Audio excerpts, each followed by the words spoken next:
Araba iko máa gbọ́dọ̀ wó. Araba ni egbọ́dọ̀ wó láwùjọ. Araba iko máa gbọ́dọ̀ wó. Araba ni egbọ́dọ̀ wó láwùjọ. Aṣááyé kò máa gbọ́dọ̀ gbé.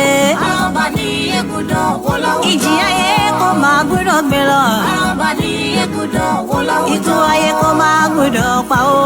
Araba ni egbọ́dọ̀ wó láwùjọ. Kò máa gbọ́dọ̀ wó. Onílé wò é.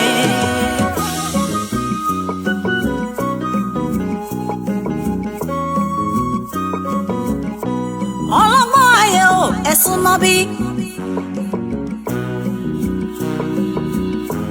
Olóyè ayé ẹ má bá mi ká lọ. Ọ̀fọ̀ ìgbéyàwó ọ̀rọ̀ yìí lẹ́nu mi. Mo ní igi là ń bẹ nígbò ìgbò. Igbó ìmá mi ò lọ. Araba yìí wá ń gbìyànjú kò dọ́mọ kó wà lárẹ́rẹ́ lọ. Igi ńlá yìí wà lóhun tó máa fi ṣàràbà lóore. Oníwíwó ní káràbà ìlọ́wọ́ láwùjọ igi.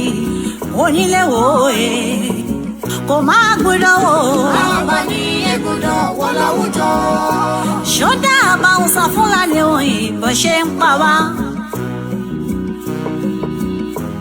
Ṣó wá sùn ọkọ̀ Mádéyẹmọ́ ṣe bẹ́ẹ̀ kó jáwọ́ ní. Àwọn àgbààgbà ikọ̀ wọn kò tíra mú odò sí wa kó wà láyé rẹ̀ lọ. Ó máa ṣe òye kò máa gbọ́dọ̀ wò. Araba ni egbọ́dọ̀ wó láwùjọ.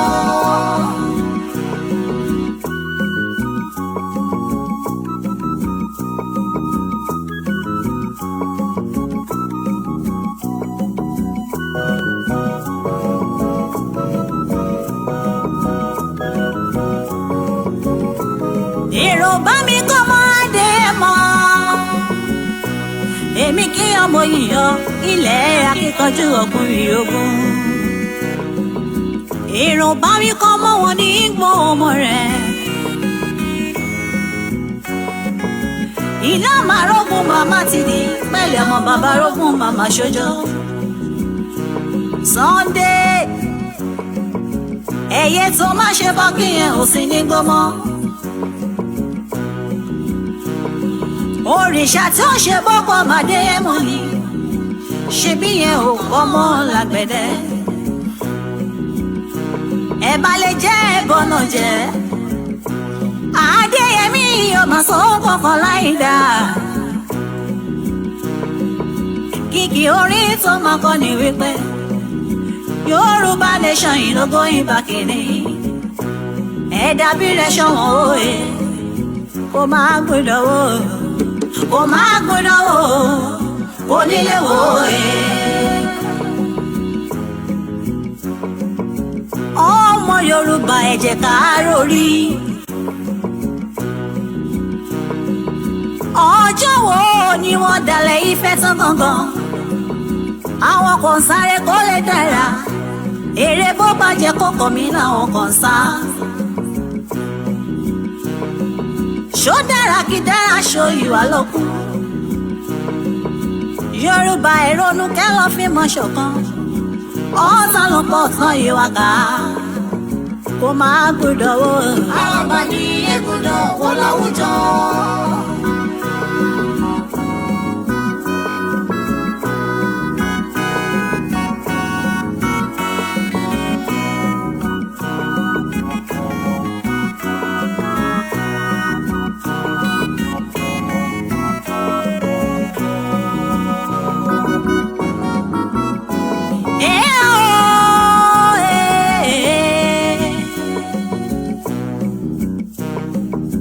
Ó yà mí lẹ́nu omi nù ń kọ́ mi. Ìdí táwọn àgbààgbà ìtàn kò fi lè sòdodo. ó ti sọ́wọ́ àjẹkẹ́ wá jọba ìran láwọn àgbààgbà ìgbèdánijọ́ kiri ó máa ṣe òye ó máa gbọ́dọ̀ wọ́. àwọn ọba ní ègùdọ̀ wọ́n láwùjọ.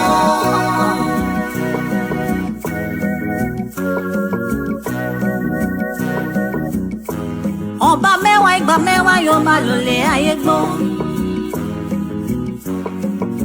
lọ́ba lọ́ba lóye lóye Yorùbá mo bẹ̀ yín ẹ̀ ṣayé ire. kò bàjẹ́ láyé Olúgbọ́n kò má bàjẹ́ láyé Àrẹ̀sà o. kò má torí tí yín bàjẹ́ òye. abẹ́ orí arúgbó Yorùbá ó máa fọwọ́ rọ́ọ̀rì kú mọ́. ẹ bá ọ̀nà lọ́mọ kéékèèké kú sí kiri. olóko lè lóko nílẹ̀ Yorùbá mọ́. kíjokíjo lọ́dọ́ ló wọ̀n yìí wá ń sáré kiri.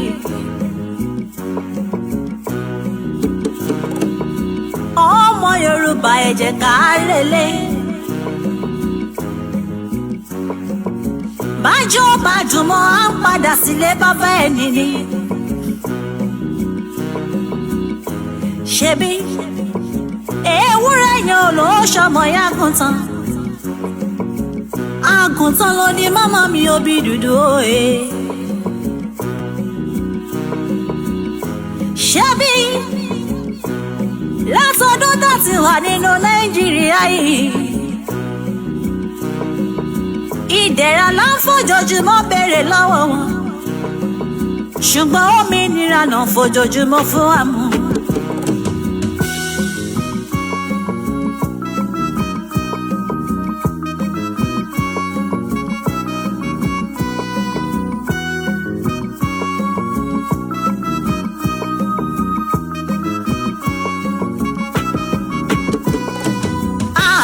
ó ṣe àsìkò tí tó ilé tó lọ òmìnira àlàfẹ́ ó ṣe àsìkò tí tó ilé tó lọ òmìnira àlàfẹ́ ó ṣe àsìkò tí tó ilé tó lọ òmìnira àlàfẹ́ ó ṣe àsìkò tí tó ilé tó lọ òmìnira àlàfẹ́ ó ṣe àsìkò tí tó ilé tó lọ òmìnira àlàfẹ́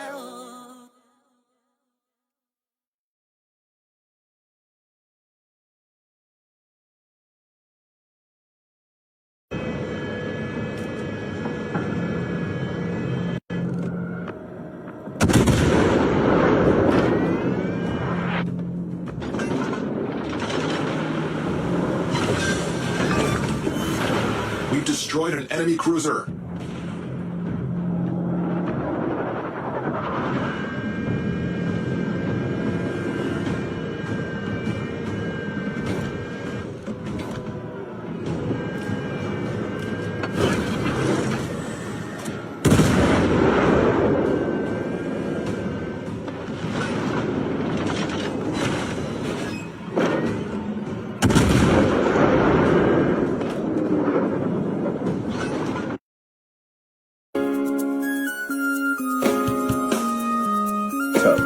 Top dog.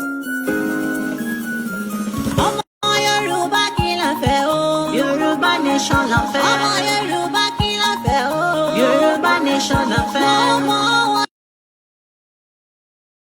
Nàìjíríà Yorùbá nation la fẹ́. ọmọ wọn Nàìjíríà Yorùbá nation la fẹ́. kí ìtọ́ mi sẹ́yìn o Yorùbá nation la fẹ́. ìtẹ́pá wa jẹ́ òtítọ́ Yorùbá nation la fẹ́. ìyá yìí máa pọ̀ lápọ̀jù Yorùbá nation la fẹ́. ẹ̀yọ́ àjẹ́ tún pa wá Yorùbá nation la fẹ́.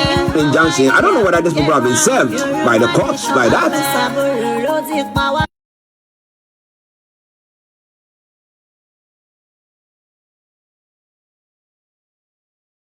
too psychologically damaged to defend himself. What has caused that?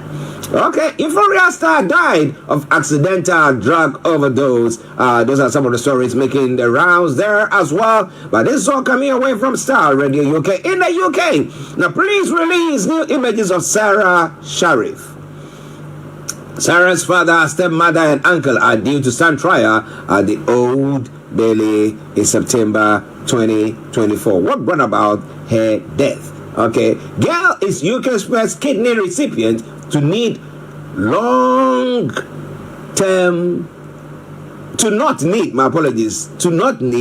long-term drugs. So doctors reprogrammed 8-year-old Aditi's immune system so she does not need daily anti-rejection drugs. That is quite an interesting one. Kudos to them. Tax cut virtually impossible at present. Hunt is saying, the Chancellor says the cost of public debt has left him with some very difficult decisions. Well, he would say that because, well, it's not hitting them as much as it's hitting everybody, is it? Yeah? Okay. If they have got mortgages to pay, as some of us have got, as some people have got, and bills to pay, as some are going through and are virtually scratching beneath the bottom of the barrel to make ends meet, then they will know what they're talking about. But for now, well. It is all coming away from STARR Radio UK. More going to be coming away from there. So stay tuned. Don't you go away. We shall have Mr. OLAYOMI Koiki joining us in the next few moments. But now, let's enjoy this tune. And it says, the goodness of God. After all, the week has gone through. And it's Friday now. Well, it took the goodness of God to keep and sustain us. So let's join Christopher Martin on the goodness of God. A reggae version of it. And enjoy. I'll be with you once we have Mr. OLAYOMI Koiki.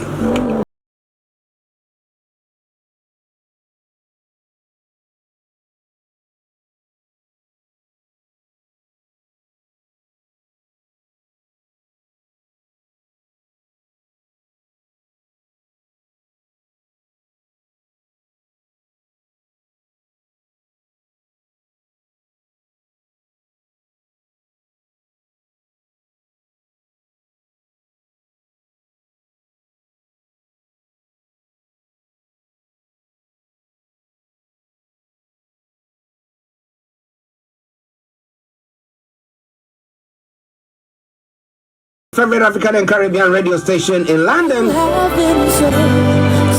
And as I did say, we have Mr. OLAYOMI Koiki who has joined in. So you know what? Don't you worry. I'm going to bring you that song once we finish with the update from Nigeria. I promise you. I promise. If I forget, remind me. And I'm surely going to be doing that. The goodness of God. That is what has kept us, sustained us. But for now, let's go to our North London studios where we have our own, my co-presenter, Mr. OLAYOMI Koiki, all ready to fire on all cylinders. And let me say, Yummy, good morning. Well, a very good morning to you, Mr. Archie. Very good morning to all our listeners and viewers from around the world. Good afternoon for those that are joining us in the other part of the world. And welcome once again to the Friday edition, the 22nd day of September 2023. And I say good morning to you, Frank, and also good morning to Mr. Dante, the money man. We love money, especially yesterday was a great news for many homelanders, sure, with inflation. But let me come back again to you in the studio, Mr. Archie. Yes. How are you? How is the family doing?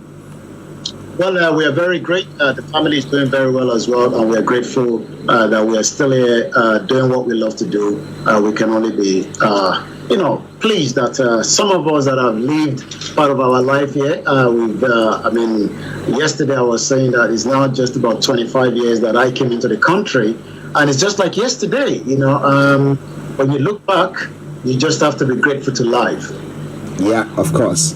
Being grateful is what is very important. But listeners, now we have to be grateful to what God is doing. But well, is God doing much in Africa? Somebody will say no, somebody will say yes. All right then, now let's go straight to what is happening in Nigeria. Now let's start it from this point. We'll come to Tinubu's certificate, but let's start it from, because I know by this time some people are suffering or are bracing themselves because their businesses are suffering because of the power outages there. Anthony Adedeji, massive good morning to you. Consumers are alleging a sabotage as grid collapses worsen outage. Now, I've been talking about this, that don't you think that the fact that Nigeria up to now has not, I mean, the gas that Nigeria produces, they sell gas to even Ghana, as the West Coast. There are lots of the countries that they sell gas to and then give electricity to Niger and other places. Now, why can't Nigeria, the powerhouse of Africa, not have enough power for themselves? And I've been talking about the fact that I think those who are in the what do you call it, the apartment neighbor industry are the ones, or they can do anything to sabotage it, because if the national grid is going to be on, that means that it's going to be actually affecting their business. So, Yomi, is that what the consumers are saying in Nigeria today? The consumers are ready to pay. You know, let's put it this way: many Nigerians will be ready to make, you know, the full payment for electricity if it is given to them. But the question is, why is the consumer now thinking that there might be like a sabotage as the grid collapse has worsened outrage? We know that the Nigerian Power Consumers Forum that have now come out to condemn, you know, the spark of disturbances on the national electricity grid and the most recent fire incident around the power transition infrastructure. The NPCF's convener, Michael Oka, is now raising a concern in a statement that was issued in Abuja yesterday. This was coming few days just after the Transition Company of Nigeria stated that for 400 days, the grid had been relatively stable, but from independent assessment, which started last year and up to this year, the forum was unable to confirm the various initiatives the Transition Company Nigeria deployed to stabilize the grid, including the use of Internet of Things and deployment of stopgap.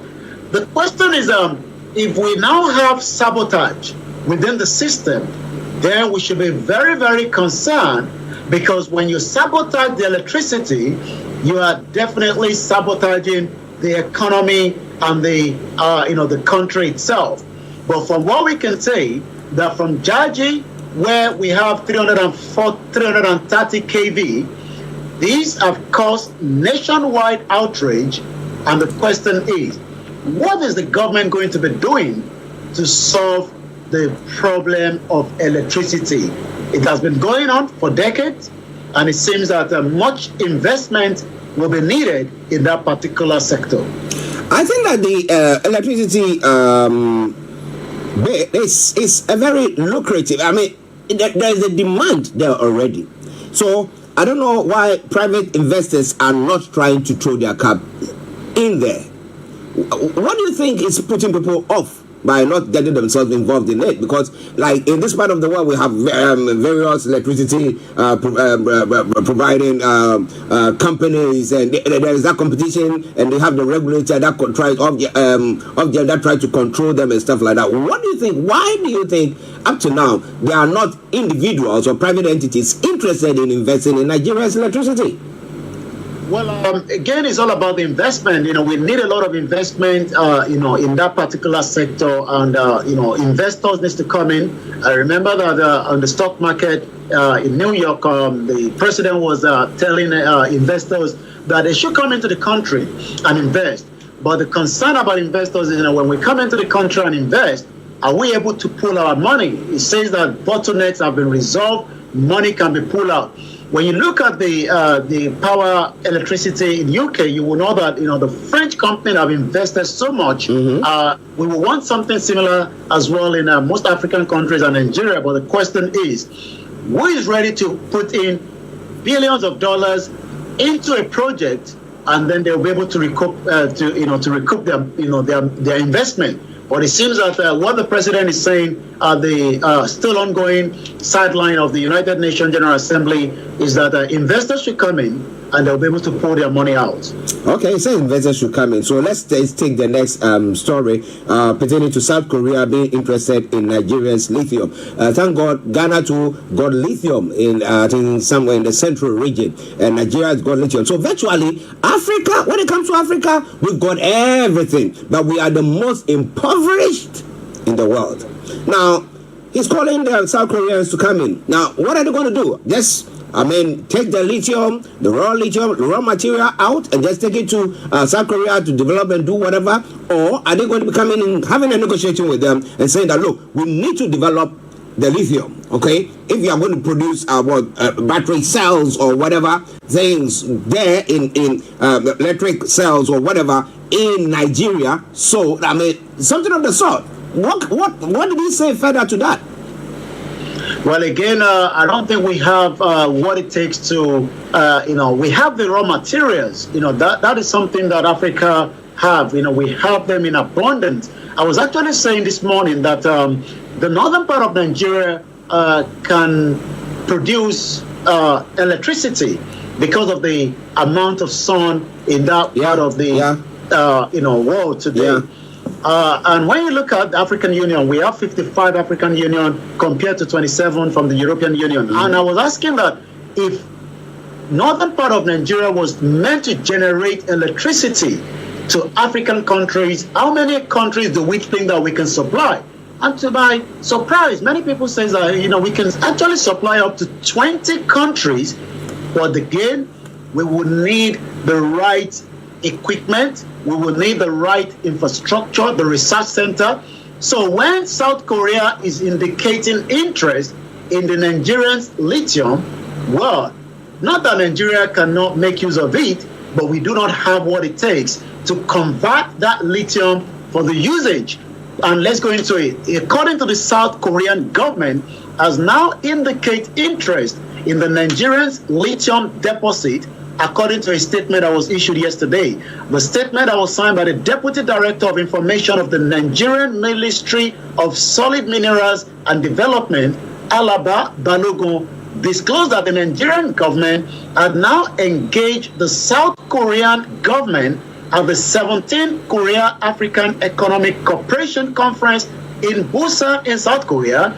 And according to the statement, the engagement will focus on revising the 2006 Memorandum of Understanding between Nigeria and South Korea on investment in the solid mineral sector. South Korea doesn't have the mineral resources, they have the technology, they have what it takes to produce it, probably then sell it back to Nigeria, but we would have to give away that resources to South Korea to help us in developing it. But the statement noted that the Nigerian team comprises officials of the Ministry of Solid Minerals and Development and the Onando Mining Company, while the Korean Institute of Geoscience and also the Mineral Resources and the Korean Mine Rehabilitation and Mineral Resources Corporation were represented. For 63 years, we didn't have enough research center, and maybe this is something that the future government will have to look into so that we can convert what actually belongs to us as a resources and then sell it off. But it seems that South Korea, just as many other countries around the world, are more interested in the solid minerals. Again, the Director General of the Nigerian Geological Survey Agency, Dr. Abdulrazak Gaba, was actually represented by the new minister of the new solid minerals minister, Dele Alake. A lot of Nigerians thought Dele Alake would be the commissioner for information, or the minister of information rather, because he was a very allied and working with the Bola Tinubu when he was the governor in 1999. But according to what Dele Alake said, he actually put his interest to the president that he wanted to handle that particular sector. So let's see how that sector will be managed as the government is now going into more days and months, and many Nigerians will be expecting some kind of changes when it comes to our mineral resources from the northern part to the middle belt to the northeast, northwest, southwest, and southeast to make Nigeria great. For those that believe in Nigeria, because I am definitely not one of them anymore. Listeners, he's not one of them, but we are still going to be bringing you everything that we need to know about that geographical area known as Nigeria in West Africa, right? And everything that is happening on the African continent. But the question has been that we have all these minerals, like we said. I mean, if we were actually, if you're having good negotiators to see to negotiating that we will not, sell this to, them, and then we will be making what, maybe 10%, 15%. But if we say, okay, yeah, we got it, So maybe 50-50. Or maybe 60-40. I don't know whether we don't have good negotiators. But well, listeners, that is something that you need to talk about. It's Mr. OLAYOMI in our North London studios. I'm actually here in the South studios. We are bringing you updates from Nigeria. In the background, you can see Mohbad's placard and people going around demonstrating. A candlelight vigil that's going to be taking place today. But apparently, it took place yesterday. Apparently, they were dispersed from the Lekki toll gate. Why? Were they causing traffic? Why? Were they destroying properties? And then the question now comes up that why? What was the cause of death of Mohbad? Yomi. I woke up this morning because I slept a little bit early, yesterday. I'm waking up this morning to pick up news that what led to a candlelight procession for Mohbad that was, there's still allegation, but we have to still wait for more report from the Nigerian authority. While we dispersed Mohbad sympathizers with tear gas at Lekki, this is not a response from the Nigerian police. I've seen a particular video where a young girl was, probably, I believe, the canister from the tear gas affected her legs, and we hope, she's now taking treatment. But the Lagos State Police Command has said that it actually dispersed sympathizers who gathered to mourn the death of late singer Ireoluwa Aloba, also known as Mohbad, at the Lekki toll gate to forestall a recurrence of EndSARS saga. The question is it the right way, to put it, or should it have been done in a way that everyone, will be told to go back home? But again, many Nigerians are now asking the question whether yesterday was also hijacked. Because remember that there's still tension from the election. And if you ask an average Nigerian, they will say, it seems that some political parties are trying to hijack, what is a peaceful candlelight for Mohbad. And some are saying that they want to take advantage and burn down Lagos State just like it was done in 2020. But many Nigerians are saying that the police handling of the issue should have been done properly. That shows that in 3 years after the EndSARS, it seems that the Nigerian police have not yet learned lessons when it comes to gathering of protesters rather than using force to get them out of the street. It's quite an interesting one. There. At what point that the police have to go in to be doing all sorts. But interestingly, Mohbad's body has been exhumed, his corpse has been exhumed, and a nurse has been arrested because apparently she was injected by a nurse before her demise. So what happened? Sorry, can you repeat that? I lost it. Now, I was saying that his body has been exhumed. The remains of Mohbad has been exhumed. And a nurse, the police are saying that a nurse has been arrested. Yes, the nurse was the one that gave, from what we are being told, the nurse was the one that gave him the injection. Let me put it this way. In Nigeria, many Nigerians are used to getting injection. Any little things you are injected. And I think, it's just what we believe in. But the question is, was the nurse that gave the injection, was she well qualified? Was she capable of that job? Or was it just what we call local sister nurse, which we have a lot of them? These are people that probably they've been told to leave the job, which I'm going to take you back to another story or article rather that is coming from the UK is now concerned that the nursing center in Ibadan is now becoming a fraudulent center. And if the UK Nursing Council is raising concern over widespread of fraud in Ibadan center, which I'm going to come back later, the question is, was this nurse still in practice, or was it just whatever it could be? But the police have now arrested the nurse that gave Mohbad the injection that we were told probably went wrong. But again, we will have to wait for more information from the authority in Nigeria. Well, listeners will be following that very, very. And if I can link that now to the other story, go on. Yeah. Which is coming again, the Nursing and the Midwifery Council, right here in United Kingdom, say that there is now evidence of widespread fraud at the Unique Technology Test Center, Ibadan, southwest of Nigeria. This is following the alert that was raised by the Nursing and the Midwifery Council in May this year, that the registration of a total of 512 Nigerian nurses and midwives who passed at the CBT center in Ibadan could be fraudulent or incorrect. Not a very great news again for Nigerians, especially those that are honest. But when you have a test center that is being used as a fraudulent center, everyone will be affected. Consequently, the Nursing and Midwifery Council have now notified those who sat their CBT at the Unique Center that it needed to probe their data, and that means that 512 people that must have traveled out of the country, or those that are still processing their document to come and work in UK, your details will now be probed, because the Unique Technology Test Center is one of the centers where Nigerian nurses and midwives who wish to practice in the United Kingdom take a computer-based test to assess their clinical and numeric competence. The council, in a statement yesterday, said that investigations show that while the majority of individuals who sat their CBT at the Unique Center are considered to have joined the register fraudulently, there is evidence of widespread fraud at the center. Again, it's almost the same thing now, as the president is still trying to stop his academic report from Chicago. You can see that Nigeria is not getting it very good. And let me just go straight before I come back into the studio.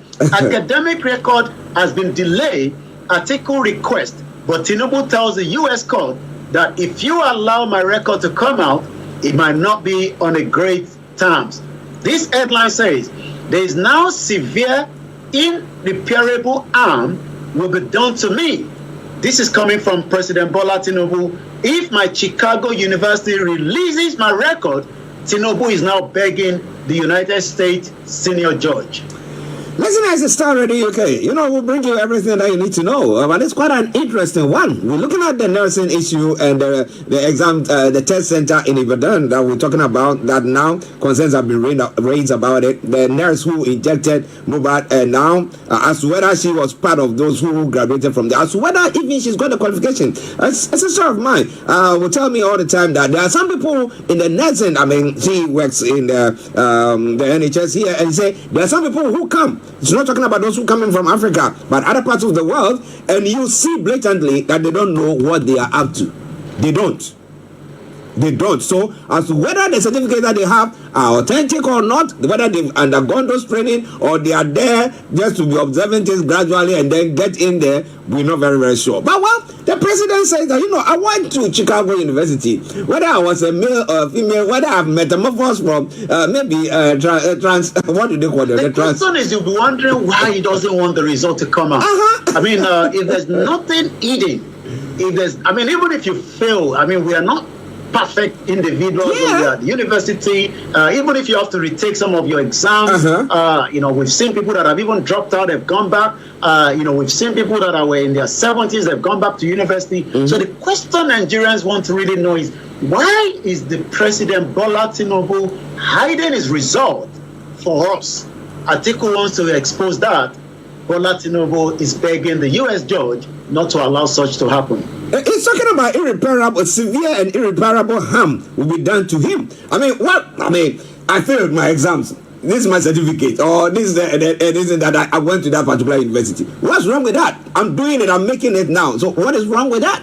I don't get it, unless there is something very, very, very, very fishy that is going on. This is why Atiku wants to really get that record. President Bola Tinubu pleaded before the United States judge to save him from suffering severe and irreparable damage by placing an emergency hold on a recent order. There was another emergency hold about 9 p.m. local time, 2100 hours yesterday, as the university record to be released. It was meant to be released yesterday, but again, the lawyers, I don't know how much dollars they're spending with these lawyers. It seems that the lawyers are making good money, between the two candidates. But both of them have got the money anyway. Mr. Tinubu said the damage it will suffer will be impossible to mitigate if the September 6th order directing the release of his academic record to the former Vice President Atiku Abubakar is not delayed for possible vacation. Severe, irreparable harm will be done to Bola Tinubu if the record are released. But Atiku disagreed. Mr. Abubakar application was granted on Tuesday, but as we speak right now, the Chicago State University officials have insisted that Mr. Tinubu attended the school, which has been confirmed, but they also couldn't authenticate the certificate under the oath. The university has no reason to hide a certificate, but the question is, have there been a kind of Oluwole certificate?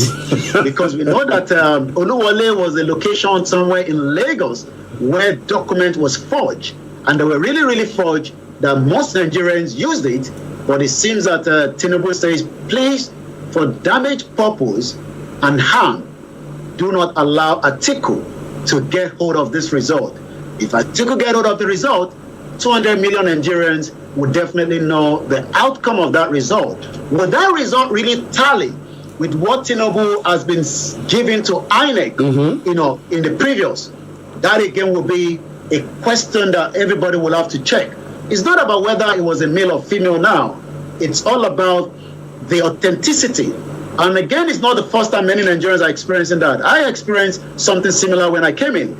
They couldn't confirm where the West African Examination Council Board was here in UK. And I was told that result cannot be really verified. And that is why when you're coming to study in UK, you will be told to do another English test. And if you now go back again to the Ibadan Test Center, you can see that we are not getting a very good from what is happening when it comes to our qualification. Africans are well read, we know that, but when it comes to malpractice, let's talk about the young girl that manipulated everyone and told us that she passed her JAM, only for us to realize that the JAM was never passed in the first place.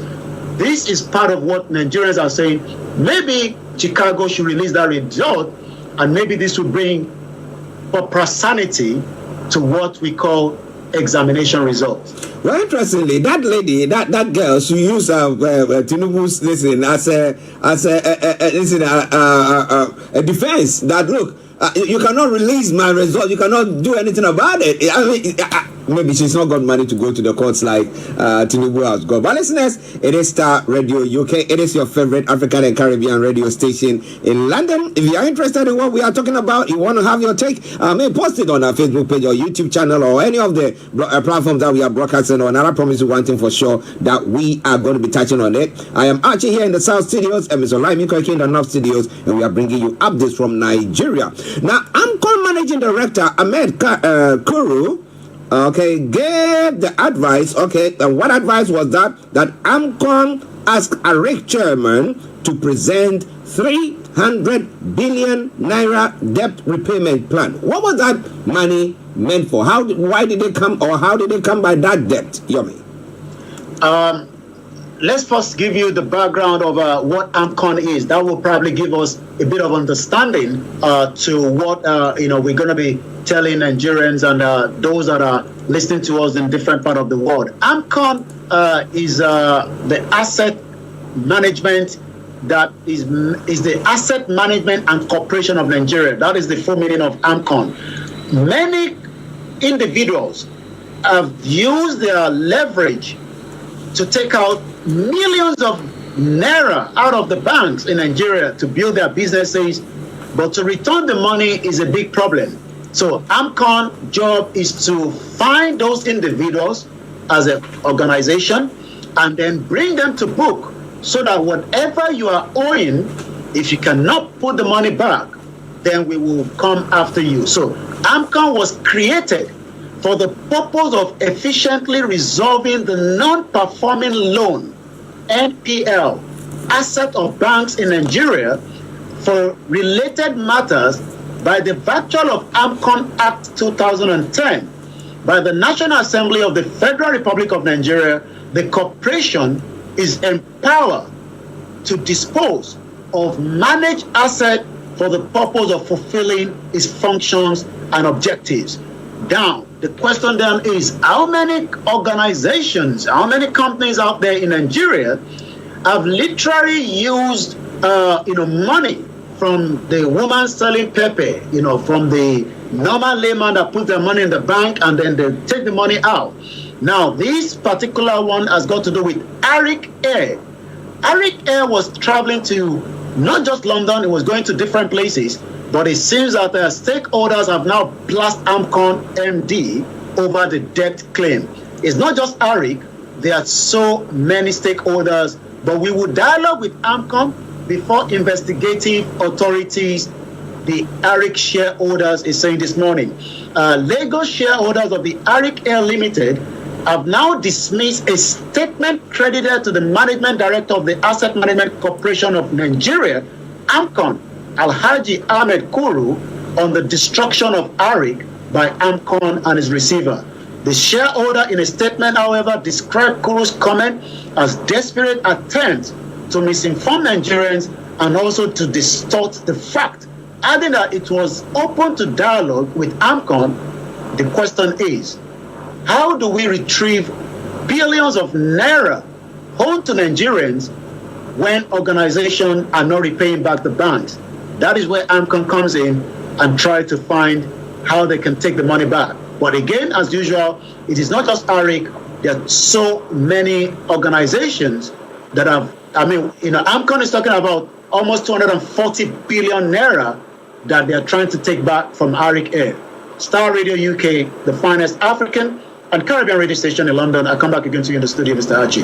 Well, listeners, it is STARR Radio UK. As Yomi said, yes, it is the Friday edition of the morning show. 11:33 the time, and I'm Archie. And just to wrap that up, AMCON has been able to take at least about 70% of the bad debt from the information coming again on that particular story. Okay, so they've been able to, get up to that amount from them, which is quite... That is not mismanaged again. It's quite an interesting one. We hope that the money is in an account sitting there, not like maybe when we say show us the money, say some snake is swallowed it, we need to get the magician to cause it to throw it up or vomit it. Well, listen, let's start Radio UK. Now let's talk about security issues, and then I will leave you to look at it. Now, the Army has reiterated the need for battle-focused training to combat security challenges. And this is pertaining to the commander of the South-South Operation, Delta Safe, that is Abdul Salam, who is a land component commander. He's calling for a retraining of the military. That means that whatever training that they've got so far is not adequate enough to combat the insecurity in that country. So Nigerians should be very, very afraid, because if the training that is being given to the military is not adequate enough, then what should a poor man or the common person in Nigeria do or be? Yomi. Again, when it comes to the insecurity in Nigeria, we know that we have new security chiefs and the new president is trying to put everything in place, to make sure that Nigeria is well secure. But let me tell you what I picked up from the ABC News in America. This was 2 days ago. Severe security forces killed in an ambush by gunmen in Nigeria in Southeast. I've actually seen the videos of, Nigerian military being killed in Imo State. We're talking about 4 of them. Their rifles and everything was scattered away. These actually took place. But again, gunmen opened fire and killed several members of the patrol security force in Southeast region. This was on Tuesday this week. The one you're talking about is the Nigerian Army promise to track down killers of the same JTF team members in Imo State. Also, the question is, intelligent gathering is very, very important in every security situation. what is the new security chiefs going to do differently so that Nigerians will be able to give them the kind of information that they need? Because you need the population, you need the civilian. Remember that when we had the case of the young boy, or the young man rather, that was able to find his way out of the prison cell, it was the citizen that actually gave the information that was used to track him down, and is currently now being held back in the Belmarsh, maximum prison. But the question is, the Nigerian army has promised to track down the gunmen that allegedly ambushed and killed 5 of his personnel of the Joint Task Force.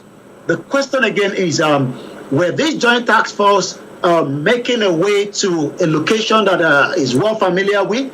Because sometimes when you move security personnel from different part of Nigeria and you bring them into a particular area that they are not familiar with, you could end up having a very, very situation like this. Again, it's not the first time that Nigerian security have been ambushed.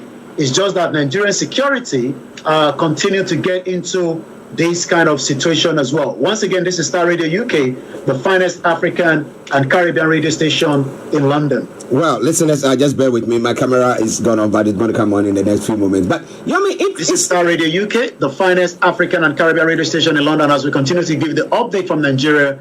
As we say, we hope that in Nigerian security, we put the measures when it comes to protecting the innocent civilian as well.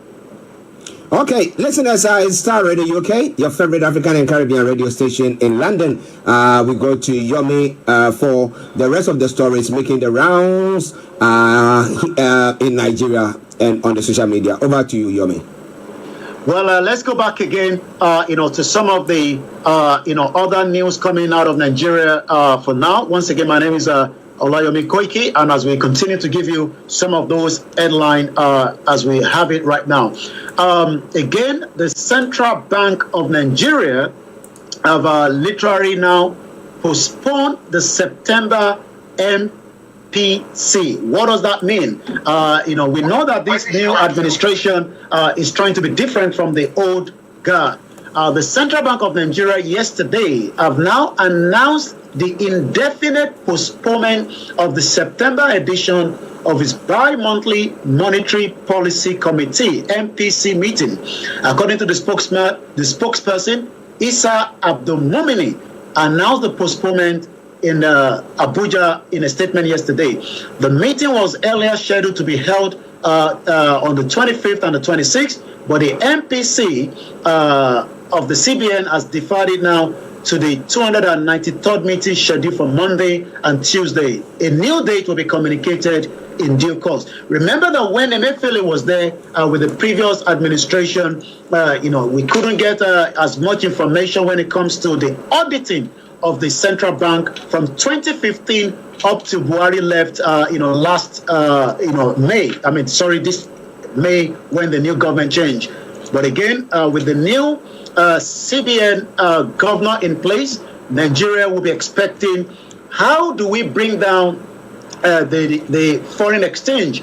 For the first time, the dollar is now 1,000 naira to $1. And again, remember that this new CBN governor rise to Nigerian challenges.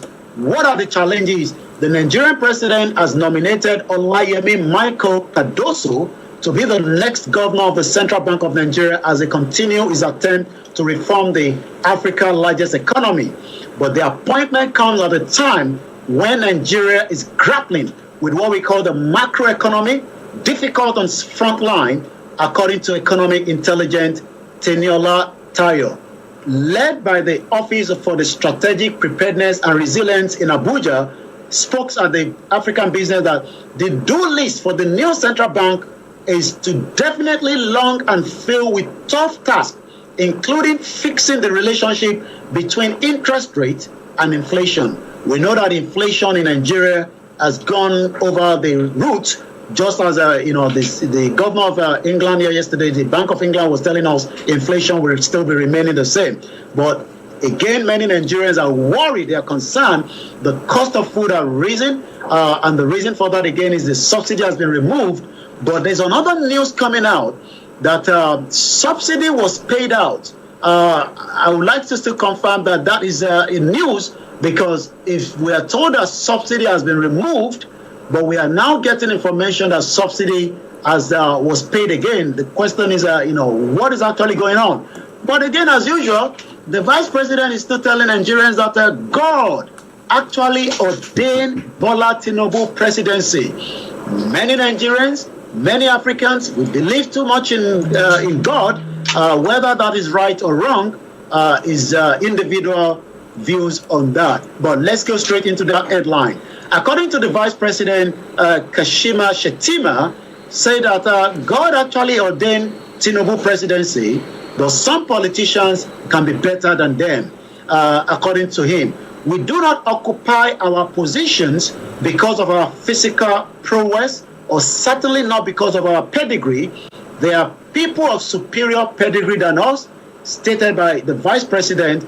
It is a gift from God and a call to serve humanity for a very short span of time. So that is part of what the self-determinations are saying, that Tinubu is only going to be there for a very, very short period of time. The maximum is 8 years. That is even if he doesn't lose the election at the second tenure, because we know that this first term, Supreme Court will have to wait. But if everything goes in accordance, by 2027, this same government will be coming out again to tell Nigerians to vote for them.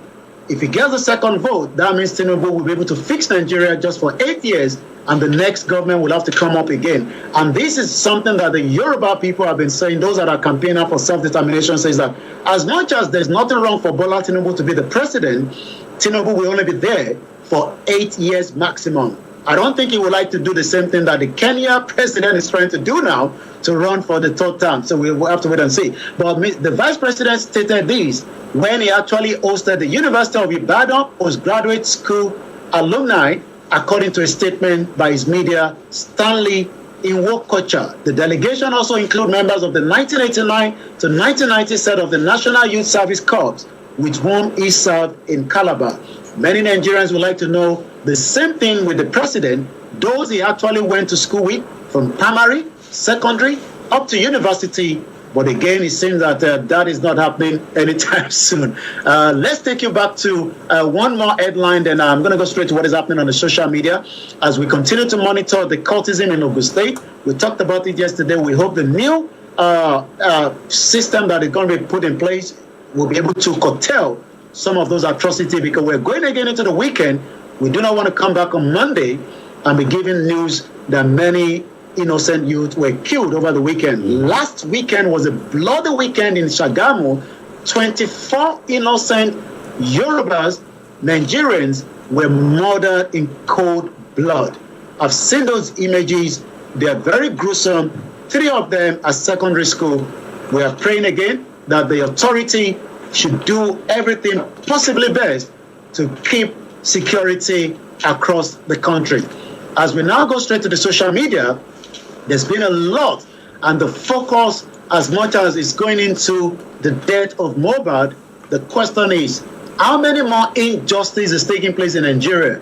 There's injustice when it comes to not having a good education. There's injustice when you don't have a good health care. There's injustice when your well-being is not being taken care of by the government. There's injustice when you are being marginalized. There's injustice when there's no freedom of speech. But many Nigerians today are now talking about the injustice on Mohbad. Let's talk about Morakinyo. At Morakinyo_Akin, I keep saying Nigerian youth will continue to die from the Nigerian police bullet until they confront these terrorists in uniform and get their freedom once. You ain't ready? But again, this is coming from DJ Switch. Remember that she was part of those campaigning towards the NSAS. She was one of the DJ on the ground. She was the one that made the recording on her IG. But again, her life was under threat. She has now fled Nigeria in a safe haven. She actually said again yesterday, was just sent a clip from the Lekki, and this is already giving me the PTSD. let me say this. Many Nigerians do not understand what is the PTSD. PTSD is when you go through trauma. Yeah. Many Nigerians have gone through trauma in the past, and in 2020, that trauma is what we call the post-traumatic stress disorder. But in Nigeria, they say that everything goes. Many Nigerians still disagree with her, and I'm sure when you look at the comment under that particular post, some will say that maybe PTSD is a witchcraft from a village. Some Didiri already have their press release to defend this evil experimental called Nigeria. My heart goes out to those hot at Lekki. Dear Nigerian failed state, one day you will put this stunt, and instead of the crowd running away from you, they will run towards you, and that day will be the start of the revolution you are so desperately trying to call. So you can see that DJ Switch has put out a message, and that message has now been viewed 472,000 times, and it has also been retweeted 1,465. And it seems that many people love that because it has actually gained 4,375. And the other headline on the social media is Ikorodu is trending. We know that Mohbad is from that particular region in Ikorodu, but also Chicago University. I'm sure the Chicago will be thinking, how did we get to this situation? Because when it comes to situation in Nigeria, they've been bombarding the authorities of the Chicago, but we'll have to wait for whatever is going to happen. Also, Nelson Wike is trending.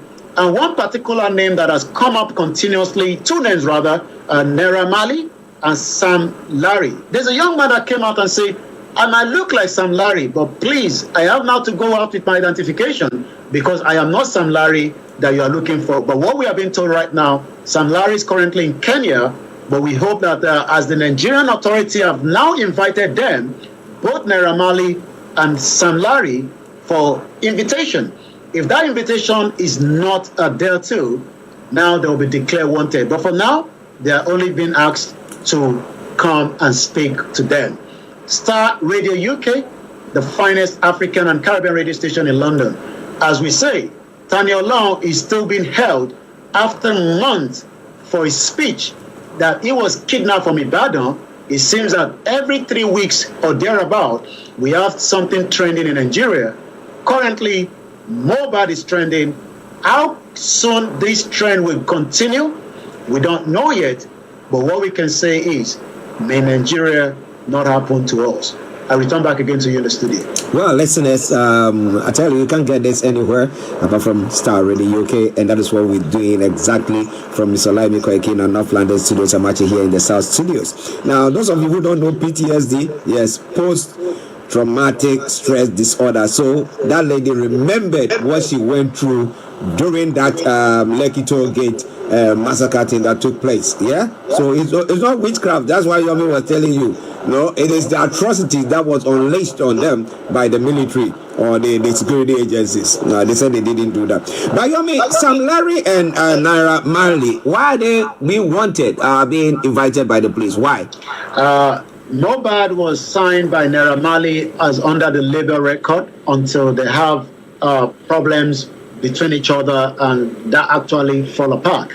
But the videos and evidence that is out in the public domain says that he was bullied by the same labor record that he was working with until he decided to set up his own labor record.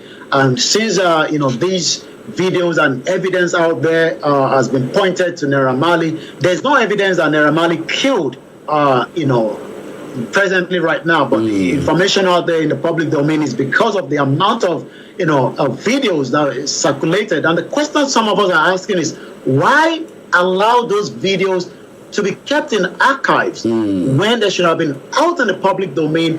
Authorities would have looked into it. At some point, we were told that Mohbad also put a petition against Sam Larry. I've seen a particular video where there was another artist and they were having a video shoot, and the man called Sam Larry was telling the other artists to move away so that they can deal with Mohbad. There's also a lot of evidence of body injuries on his body. So it seems that for now we don't have any evidence to point that they actually have hands in the killings of Mohbad.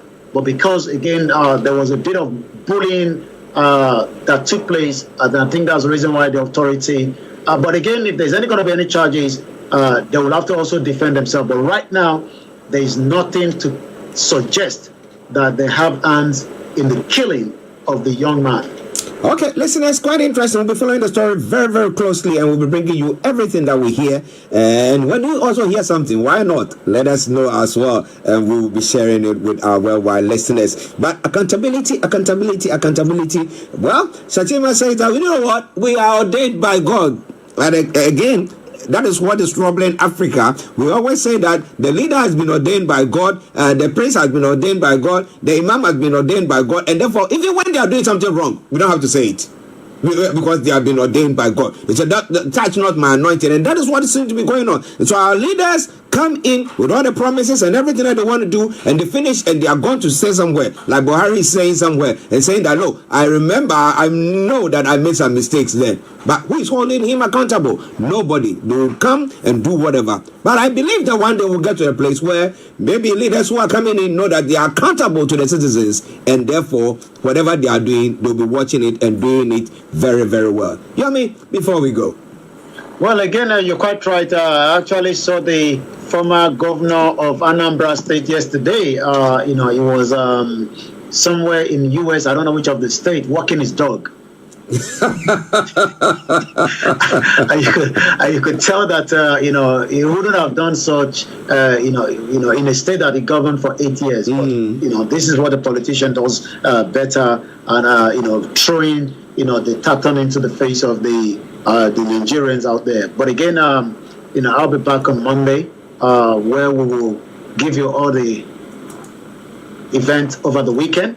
But again, remember to stay tuned with the Star Radio UK throughout the weekend, where there will be so much activities.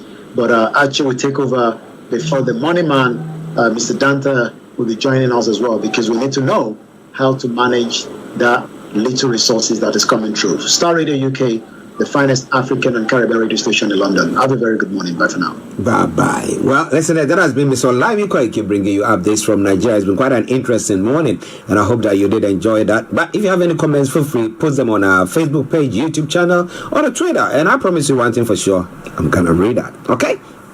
Now, I promised you that I was going to bring you that music. Yes? Hold on. I'm going to bring that music to you in a moment. But let's take this short commercial or social announcement, and then we will bring you that music.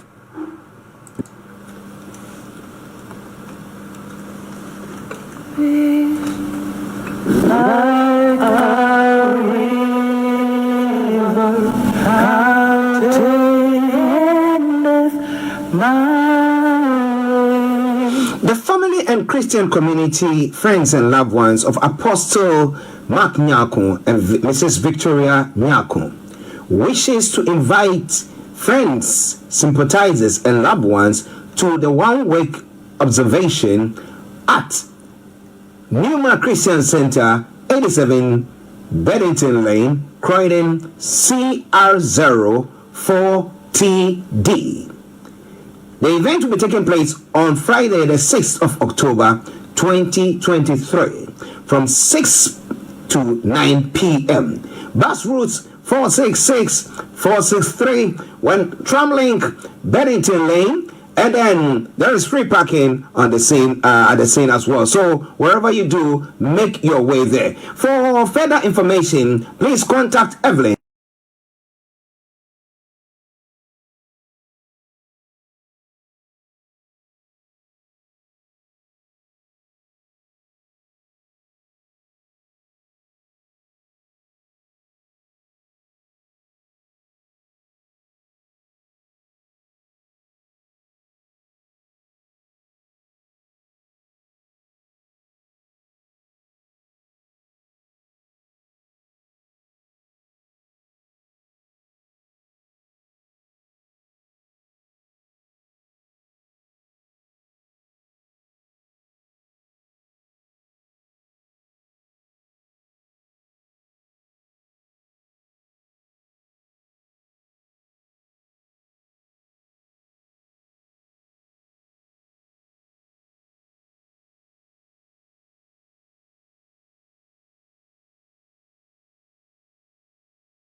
Audio.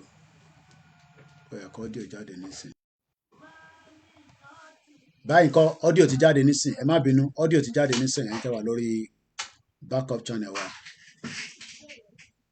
Bóyá kọ́ audio ti jáde nísìn. Mr. Ọlá Adémọ́ì, ṣé gbọ́ mi nísìn? Audio ti jáde because mo ti rí báyẹn tó move. Yeah, ẹ ṣé gan ni. Yes, please, thank you. Now, ẹ̀yin tẹ́ fẹ́ send the TikTok tẹ́ fẹ́ wọlé náà, ẹ send the request. Ẹ jẹ́ ká kọ́ engage, ká kọ́ tó bára wa sọ̀rọ̀. Tó bá dẹ̀ pé ti Mohbad náà lẹ fẹ́ sọ, but èmi gbogbo ẹ̀ lèmi kó. So, because ta ni Ọlọ́run wà níbẹ̀ nísìn, àríyàn kan tó jáde fún. Àbọ̀rọ̀ mo yé nísìn. So, the number is +44 7404405917. With the current situation of things tó ń lọ ní Nigeria, kí lẹ̀yin rò lọ́kàn ara yín? Kí lẹ̀yin rò? Mo kí bàbá Olúwatáyọ̀ Johnson. Kí lẹ̀yin rò? With the current state of things. Mo kí bàbá Kítóyè dáadáa. Mo kí gbogbo àwọn tí wọ́n rìnrìn àjò yìí fún wa. Kí lẹ̀yin rò lọ́kàn? Kí ni ẹ̀yin rò lọ́kàn? Ẹ jẹ́ ká jọ gbé yẹ̀wò. We have been saying that Nigeria has failed every one of us. Ẹ jẹ́ ká lọ, mo fẹ́ padà sí ntí DJ Switch tó sọ orí Twitter. DJ Switch. Only this was yesterday, they posted.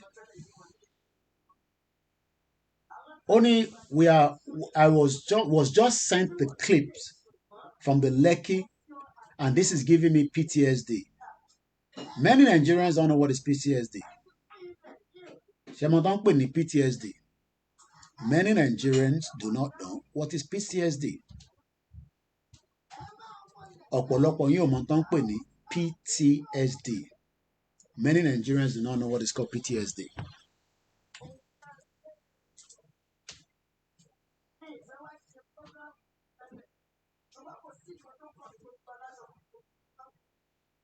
Many Nigerians do not know what is called PTSD. Kí ló ń pè ní PTSD? Ọ̀pọ̀lọpọ̀ yín ò mọ̀. Trauma. Ọlọ́mọ ẹ̀kíyàn rí wàhálà tó bá rí tí wàhálà bá dé. Trauma yẹn lásán ó lè ní big impact. So tá bá ní PTSD.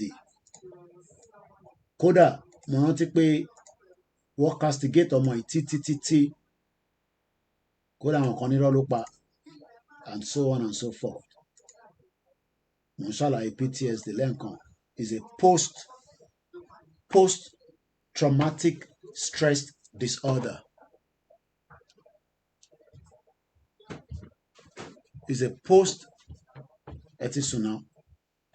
post-traumatic stress disorder. Òun ló ń pè ní PTSD.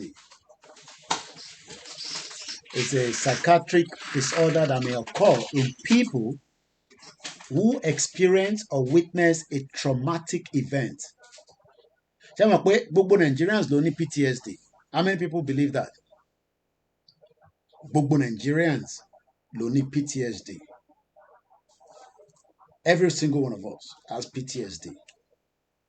And the reason why we have PTSD is because sometimes, especially with the new social media tí ó wà níta nísìn, àwọn nǹkan tí àtẹ rírí tẹ́lẹ̀ tá a gbọ́ rí òun là ń gbọ́, but gbogbo wa ń try láti manage ẹ̀ ni. Ó wá kù bí wọ́n ṣe fẹ́ manage ẹ̀, bí mi ṣe fẹ́ manage ẹ̀. Many Nigerians today are going through PTSD. And until we are able to say, how do we remove that PTSD? So let's go back again. Kakanti DJ Switch to Solano. She went further to say, son didirin. Kí ló ń pè ní didirin? àwọn tí wọ́n ń sọ pé ẹ ṣé gan ẹ̀gbọ́n mi ìjáyà ẹgbọ́n sókè. Primitive. Only some didirin already have their press release to defend this evil experiment called Nigeria. Ẹ wo bó ṣe gbé ọ̀rọ̀ yẹn kalẹ̀. Kí ló dé tẹ́ fẹ́ defend in tó ń fún gbogbo wa ní PTSD? Because reason tó ṣe ń fún gbogbo wa ní PTSD ni pé àwa tá wà níta nísìn àtẹ̀yìntẹ̀ wà nílé máa sọ fún yín pé ìkan náà ni gbogbo wa. Ìyàtọ̀ kan ni pé àwa ní a bit of the enabling environment. Kí ni enabling environment? Àwọn tó ti lọ ṣiṣẹ́ nísìn wá ṣiṣẹ́ dé àwa send owó sí Nàìjíríà, owó yẹn lélẹ̀ owó tá a máa fi ń ṣe experiment wa ní gbogbo gbà. Tàbá wá send owó yẹn sí Nàìjíríà tán ṣé mọ̀ pé nínú pé a send owó sí Nàìjíríà fúnra rẹ̀ ó tún máa ń ṣe kí ni a tún deal pẹ̀lú wa. Ọ̀rọ̀ DJ Switch yẹn mo fẹ́ ká break it down. Only some didirin ẹ̀gbọ́n mi ìjáyà the voice only nínú Yorùbá. Only primitive people are the same people that are now going to defend this experimental, this evil. Kí ló ń pè ní evil? Tàbá ní evil. Ẹ̀gbọ́n mi DRS láti Woolwich ní the condition of that country is enough to give people something more than PTSD. Àwọn tún ní tàbá tún rí nǹkan tó ju PTSD lọ Nàìjíríà ni. Because mo máa ń wonder pé apart from pé a gbé Yorùbá nation dání láàárọ̀ yìí lórí TikTok lórí Instagram lórí Facebook mò ń bi gbogbo wa pé ṣé Nàìjíríà lówó? Gbogbo yín sọ pé yes. Òkè tó bá wá lówó kí ló dé tí ìyà ń jẹ wá? Kí ló dé tí a wà backward? Ìjáyà ló máa ń lo ọ̀rọ̀ yẹn backward country. Kí ló dé tá a wà backward? A wà backward. Mọ́tò kan ló tútù ìmọ̀ ibi tó ti ń ṣe kan náà kábíyèsí Elédùmarè Nàìjíríà pẹ̀lú wàhálà mọ́tò yẹn ó ti wọnú gálọ́ àbẹ́ẹ̀rí kan náà àwọn Koiki media team lọ́wọ́n ọba nígbà tó bá ṣe títì mọ́tò yẹn ti já wọnú kòtò tàbádẹ̀ lọ wọ́bọ̀ a máa ní àwa la ní bitumen tó pọ̀ jù ní Nàìjíríà ní Ondo state rather. Now only this evil mo kí gbogbo ẹni tẹ́ wà lórí ètò tẹ́ bá fẹ́ pè wọlé line yẹn wà open so that kí ẹ̀yin náà lè dá sí kó má yẹ pé mi nìkan ni but màá go through comment yìí. Only some didirin already have their press release to defend this evil experiment called Nigeria. Gbogbo wa la ní lọ́ba Elédùmarè Christian nìyẹn ni Muslim nìyẹn ni oníṣẹ̀ṣe nìyẹn ni atheist nìyẹn ni believe in anything ni ó dá wa dáadáa but cherry entity yẹn is an evil experiment wọ́n kàn ń try oríṣiríṣi ni ẹ̀rí ní ṣe South Korea náà need lithium wa eléyà náà need this eléyà náà need this àwọn láàrin wọn wá jẹun wá wọ̀ òkè olúkálukú wá lọ ìjọba go and come. Ó wá ní my heart goes out to those at Lekki, dear Nigerian failed state. Lójoojúmọ́ là ń sọ pé Nàìjíríà ò ń ṣe pé injustice fún Mohbad nìkan injustice fún gbogbo wa gbogbo ẹni tó ń pè ní Nigerian is injustice. Ó ti fún wa ní PTSD ó ti affect wa ó ti bà psyche ọ̀pọ̀lọpọ̀ yàn jẹ́. But there are still millions of Nigerians today. Twitter èmi wà ń bẹ̀ 24/7. Sometimes tí bá rí bẹ́ẹ̀ ṣe máa ń ṣe màmá wonder pé ṣé ìfẹ́ tẹni sí Nàìjíríà ìṣá ni ẹ nífẹ̀ẹ́ Nàìjíríà gan. Tẹ bá dẹ̀ sọ pé ẹ nífẹ̀ẹ́ Nàìjíríà ǹjẹ́ Nàìjíríà náà nífẹ̀ẹ́ yín bẹ́ẹ̀ ń ṣe nífẹ̀ẹ́ Nàìjíríà ò nífẹ̀ẹ́ yín. Àwa là ń nífẹ̀ẹ́ Nàìjíríà we love Nigeria but Nigeria doesn't love us. Only one day you will pull this stunt and instead of the crowd running away mo like ọ̀rọ̀ yẹn mo gbọ́dọ̀ screenshot yìí tó sọ yìí kíyàn tọ́jú ẹ̀ pamọ́ Only instead of running away, everybody ma yada, everybody ma salo down. Only instead of running away, they will run towards you. Kini ṣòwò rẹ tí ń sọ látijọ́ yìí? Hello. Ẹ káàbọ̀ sórí ètò sà. Ètò nìyẹn. Ẹ bá ṣe ní kíá ẹgbọ́n sókè. À ń gbọ́ yín.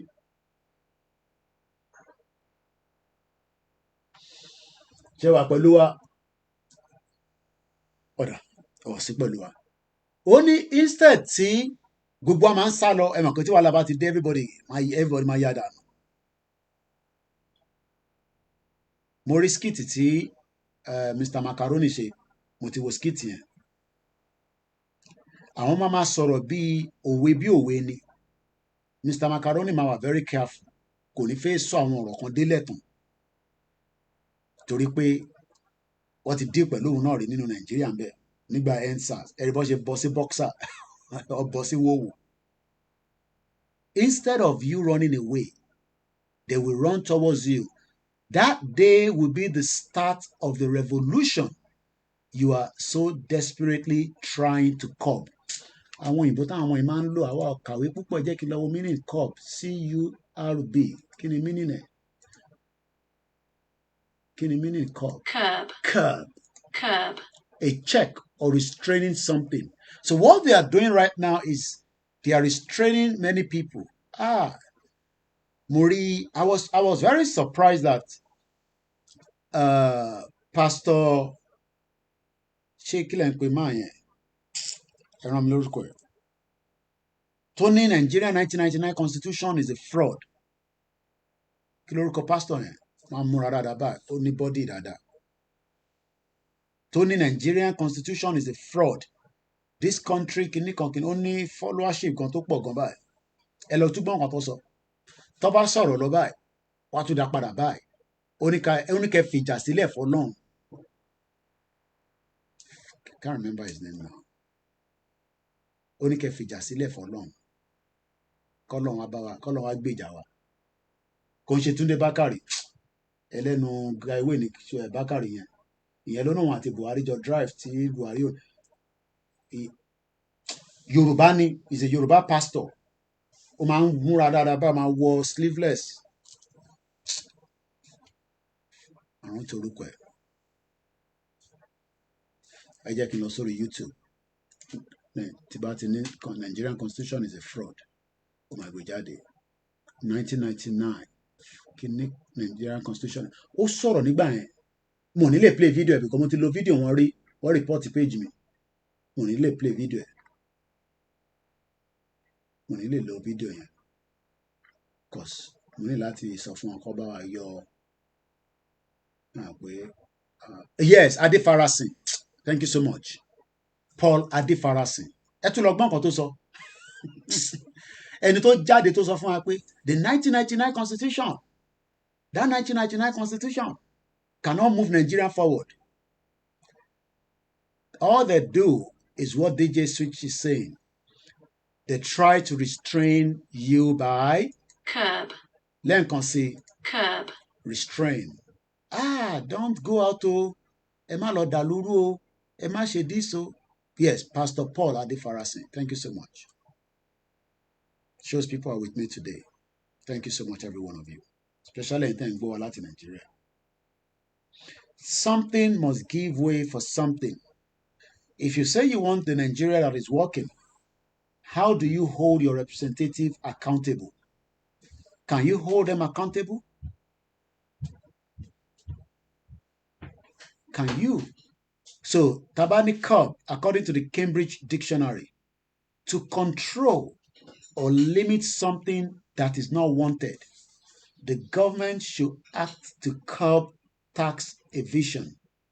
So they are doing everything to make sure that Nigerians do not come out and ask for their rights. And that is why they have to do what they have to do yesterday in Lekki Toll Gate. I don't know whether it was Lekki Toll Gate, but wherever it was, because one more pull even though I'm a power hidden agenda kankan wà láàrin yín especially our more obedient here. There's a lot of information out there. They are still very bitter people. The obedient movement, they're very, very bitter. And they will do everything to pull down the government. But one thing is, it must not be on the platform of Peter Obi. It must not be on the platform of APC. It must not be on the platform of Atiku. It must be on the platform of every one of us have had enough, and that's it.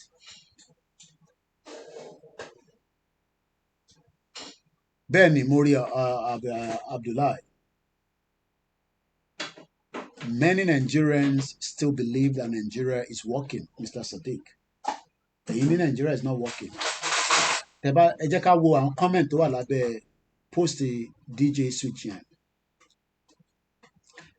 Amoda Lele Ogunlere. Why do some of you Igbos Egborode? Only why do these are the comments lábẹ́ page. Yeah. Yes, I'm going to. Yeah. I'm just going to find something to play while I do that. Eleni, why do some of you Igbos always call Nigeria a failed state? This is an IPOP agenda playbook. Why? That is why I said, Moke ni gbogbo òkè lọ́hùn kò ní bàjẹ́ fún ẹ bá ń kí princess àti baby wa ó dẹ̀ kú tọ́jú wa ọlọ́run bá ń dúró tiẹ̀. Wọ́n ní ó ti sunkún nípa Mohbad. You know, his death has had a lot of PTSD on so many people, but Nigeria ti ní PTSD tẹ́lẹ̀. So there's nothing we can do to that. So many Yoruba people what believe the moment you say Nigeria is a failed state, you are either a member of IPOP or a member of Obedience. Let's go further again. Eleni at Deeper Speak, it was all an IPOBic agenda we knew from the word go. Ṣé IPOB ló pa Mohbad? Orí yín ò pé gbogbo yín, ẹ̀yin tẹ́ ẹ máa ń sọ̀rọ̀ bẹ́ẹ̀. The bomb bastard. Ṣé IPOB ló pa àwọn ọmọ 25 ní Ṣàgámù? Ṣáwọn ọmọ Ìgbò ló pa wọ́n? Make una dey play. Ṣèbẹ́yìn tẹ́ ń ṣe court láàrin ara yín láti Ṣàgámù lọ sékìtì lọ sí Ọ̀ṣun tẹ́ ń sọra yín nínú poverty ẹ̀ ń sọra yín di big man macho man. Tẹ́ bá rí bó ṣe pa àwọn ọmọ yẹn bó ṣe waste wọn. Fídíò yẹn wà lọ́wọ́ mi kò tẹ̀ ṣe ṣò rárá. Ẹ bá rí ìfun bó ṣe jáde, tẹ́ bá rí orí bó ṣe fọ́ sílẹ̀ látara kíni, látara pé ẹ fẹ́ gbà fúnra yín. But tí àwọn èèyàn bá ní Nigeria is a failed state, eléyìí ní is an IPOBic agenda. Tẹ́ bá mọ̀ pé is an IPOBic agenda, ẹ fún àwọn IPOB ní Biafra, ẹ fún wọn ní referendum, ẹ jẹ́ kó decide fate wọn. As long as tẹ́ ẹ bá ti allow yẹn, it will still be the same thing. Tẹ́ bá máa sọ náà nìyẹn agenda wọn ni. Ẹ jẹ́ ká tó lọ ka ìlòmíì. Eléyìí ní one day shall be one day. Kọ́lọ̀ kó wà pẹ̀lú gbogbo wa. One day shall be one day. We are waiting. Eléyìí ní envisioning a revolution where unsuspecting youth awaken to the truth. Influencers like you, once seen as responsible voice, secretly amass wealth to distort their opinion. The day is just one day away from today. On this momentous day, they will confront each of you. It is a day they break free from influencer manipulation. So eléyìí nísìn ó ń blame pé ẹ̀yin influencer ẹ̀yin lè ń dá wàhálà lẹ̀. I don't think some of you know the amount of money that have been stolen by your politicians. I'm going to wásílẹ̀ in the next 5 minutes. So that kí ni lọ jẹ lunch mi tí bá ti jẹun tí mo bá ti jẹun tán bá padà wá. Eleni, what is the reason why people are supposed to be gathered there after the candle night for Mohbad? Candle night finished around 8 p.m. Some of the folks are still. Hello, ẹ̀gbọ́n mi, ẹ̀gbọ́n sókè. Yeah. Gbogbo àwọn tó ń sọ̀rọ̀ tó ń complain yìí. Ọ̀rọ̀ ti bìrì lọ́sì sọ. Because a ní problem ta ní Okay. Because problem government in Nigeria. We sign for regional government. We don't sign for this unitary. We have this unitary system. We are going nowhere. Yes. Okay, we can't go in my knowledge. That is the only solution to our problem. Nigeria is the problem of everybody. Because Nigeria because Nigeria comes married. It's a problem. Yes. Because they are puppets. And the only way that they do better was in there. Possible. It's not government. Wọ́n náà wọ́n fẹ́ yàn.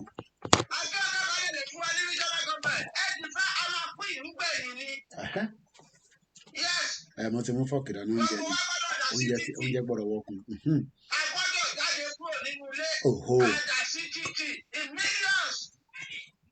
So kò dẹ́ ń ṣe pé àwa máa jókòó sórí social media a máa wà ní ojú títì bí ẹ̀gbọ́n mi ṣe sọ tẹ́ bá ní ká má wà lójú títì well we will continue in this direction but ẹ wo bí wọ́n ṣe ń àtàkì DJ Switch wọ́n ní pé agenda àwọn ọmọ IPOB ni tó bá jẹ́ agenda àwọn ọmọ IPOB then ṣe jẹ́ kí olúkálukú máa lọ so that kí peace lè wà so that èyí tí a fi ń rí ikú àwọn sójà àti ikú ọlọ́pàá káàkiri gbogbo Nàìjíríà torí kò ń ṣe ilẹ̀ Ìgbò nìkan ló ti ń para wọn àwọn unknown gunmen ẹ jẹ́ ká IPOB máa lọ kí àwa Yorùbá tẹ̀lé fẹ́ lọ ẹ dúró sínú Nàìjíríà but ẹ jẹ́ ká IPOB máa lọ tẹ bá ní ẹ fẹ́ jẹ́ ká IPOB máa lọ that means pé problem yìí ò ní kúrò ńlẹ̀ o àbọ̀rọ̀ mọ̀ yẹn nísìn problem yẹn ò ní kúrò nílẹ̀ ẹ jẹ́ kí àwọn IPOB máa lọ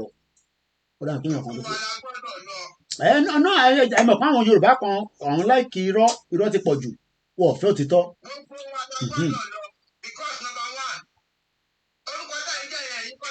Number two, the naira is not dependent on the petrol. Àwa kọ́ la lépo.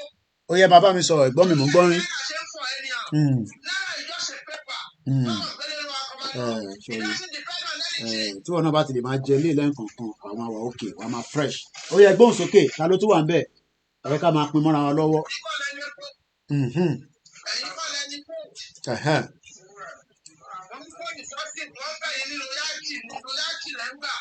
Royalty is peanut, 3.1, 3.2%.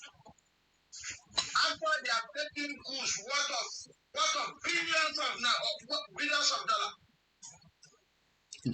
Yes, that is only way out. We have to diagnose ourselves to know our problem, and our problem is Nigeria. That name. Okay. That name not even found again. Ẹ̀gbọ́n sókè tó sọ̀rọ̀ the next person. Orúkọ Nàìjíríà yẹn orúkọ ló ti bàjẹ́ ti pẹ́ ni àwọn politician yẹn ò kí ẹ̀rọ kan pé mo máa ń lọ different states Haúsá ò lè bá wọn bí mọ́mí yẹn ti sọ lẹ́ẹ̀kan ó bá jẹ́ Yorùbá Yorùbá we stand Haúsá kan anything tó bá jẹ́ pé nǹkan kan dà ẹ́ pọ̀ wọ́n á ní láti pé ká ṣì tì í ibùdó bẹ́ẹ̀ ni ilẹ̀ Ìgbò tù wọ́n máa ń support ara wọn for Yorùbá yẹn ká gbé ara wa lárugẹ ká support ara wa yẹn bí àbítí a máa ń pọ̀ nù wọn. Ẹ káàkiri nígbà tó ìfẹ́ sọ nípa ọ̀rọ̀ tá a sọ ká sòótọ́ ọ̀rọ̀ fúnra wa ṣẹ́ẹ̀rí láti jáde sí síríìtì kò easy lọ́wọ́ tá a wà yìí kò easy lọ́wọ́ tá a wà yìí. So the best thing we can do òun ni pé social media yìí ká dìbò sí bẹ̀bẹ̀ because ìkẹ́ tó fi sọ bẹ́ẹ̀ ni pé I visited ní 2021 mo lọ sí the entire south east pẹ̀lú south lọ to go and know I'm not 35 years old guy to go and know the problem of this country of that region and then 99.9% àwọn ọmọ Igbo yẹn what they concluded is that there was an agreement tí Nàìjíríà nípa ọ̀rọ̀ dáàmù wọ́n ṣe máa ṣọ̀rọ̀ náà kò ṣọ̀rọ̀ iná pé amẹ́rù ṣe ti wọn ẹgbẹ́ ọ̀sìn ti wọn ilé kan kìnìún kan ṣé báwo wọ́n ṣe sọ̀rọ̀ yẹn nígbà yẹn títí tó fi dọ̀rọ̀ ológun dé wọ́n ṣe explain fún mi. Èmi gan fẹ́ kí ó sì ẹni tó ní studio yìí kó fún ara ẹ̀ kó fi táìmù nígbà kan tó ń bá ráyè kan lọ ìlú láìpẹ́ ìlú lọ́wọ́ bẹ̀ wọ́n lé anybody ẹ wọlé tó láìpẹ́ yẹn ẹ lọ wo ìwé ogun yẹn táwọn ọmọ ìbò kọ sínú ẹ lọ wo 174 chapter of that thing. Ṣé bá rí ṣéyàn bá ka ìwé yẹn wọ́n ní ìwé for this country. ṣe intense ẹni sọ̀rọ̀ ẹ̀gbọ́n mi ẹ ló sọ ẹ̀gbọ́n mi ẹ ló ẹ̀gbọ́n mi mo ní ṣe intense sọ nísìnyí pé àwọn ọmọ Igbo ní south east yẹn àwọn wà more prepared ju àwa lọ mo fi get àárín mo ń gbọ́ sà.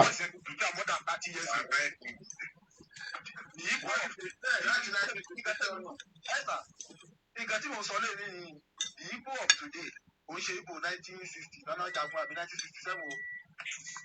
Ṣé nǹkan tí mo rí bẹ́ẹ̀ ni pé nígbà táwọn boys yẹn tán bá jáde we no go green o we no go green gọ́ọ̀mẹ̀ntì Nàìjíríà wá pa wọ́n òun náà fi lọ wò ó pé tèmi pípalẹ̀ pa wá ẹ̀rí wa lójú ọ̀nà ni let us shut down the entire region every Monday. Wọ́n force gọ́ọ̀mẹ̀ntì state all the 5 states tó yẹ pé wọ́n lọ school lọ́jọ́ Saturday àwọn school wọn lọ school lọ́jọ́ Saturday wọ́n tọ̀ pé wọ́n lè no option. Wọ́n force gọ́ọ̀mẹ̀ntì to the asapé náà ti ṣe sọ̀rọ̀ ibà yìí tó bá ti dàárọ̀ wọ́n á ti dọjọ́ Monday ẹni tó bá fẹ́ jáwọ́ mi kó lọ sí Jàmbá kó lọ sí Yànàpájà kó lòun lọ sí Kàlàbá kó lòun lọ sí Òrìṣà Àsàbà nìkan ló lè rí Àsàbà yẹn kò garanti dáadáa because àwọn pẹ̀sì wọn náà gbàgbé wọn náà máa wá sí àbọ̀ wá yan ìbọn yẹn ní àbọ̀ so those guys are very prepared wọ́n ti múlẹ̀ yẹn. so ṣé gbogbo ẹni sọ̀rọ̀ ẹ̀gbọ́n mi mo fẹ́ ẹni tẹ́ wà ń lélẹ̀ fún wa ní authentic information diluted làwa ń gbà so ní tẹ́yìn sọ fún mi nísìnyí pé mo ò lè lọ sílẹ̀ Igbo láàárọ̀ Monday láti Èkó. ọ̀tọ̀ rẹ̀ mo sọ fún yín. ẹ̀ka rẹ̀ ní bọ̀dì kó lọ sí Àràpájà kí kó dábàá ojú ẹlẹ́gba kó lọ wọ mọ́tò kó lọ sí Òrìṣà lọ́jọ́ Monday àbí kó lọ kó lọ Kàlàbá lọ́jọ́ Monday. ẹ̀yin gẹ́ ẹ̀dá náà ló àwọn ọmọ Igbo yẹn God is good Libra. bàbá mi tó sọ̀rọ̀ mo fún àtọ̀ ọmọdé ẹlẹ́nu. ẹ̀yin tẹ́ ń dín nǹkan mẹ́ you can part of Nigeria jìjìrì yẹn you don't even understand yourself. Nigeria is killing everybody. Gbogbo ẹ̀yin tẹ́ lọ Nigeria jìjìrì ní orí yóò pé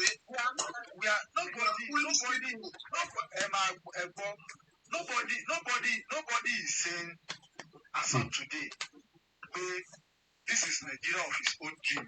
Nǹkan tí mo sọ nìyẹn.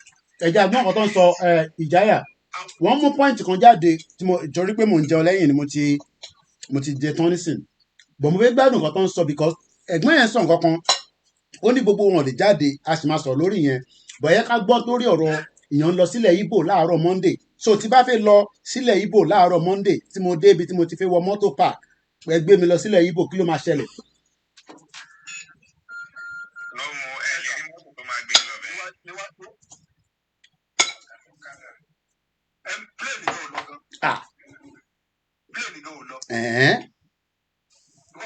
Wọ́n máa jẹ́ kó yé ni pé ẹ máa búkú tíkẹ́ẹ̀tì yẹn o ẹ máa búkú gbogbo o.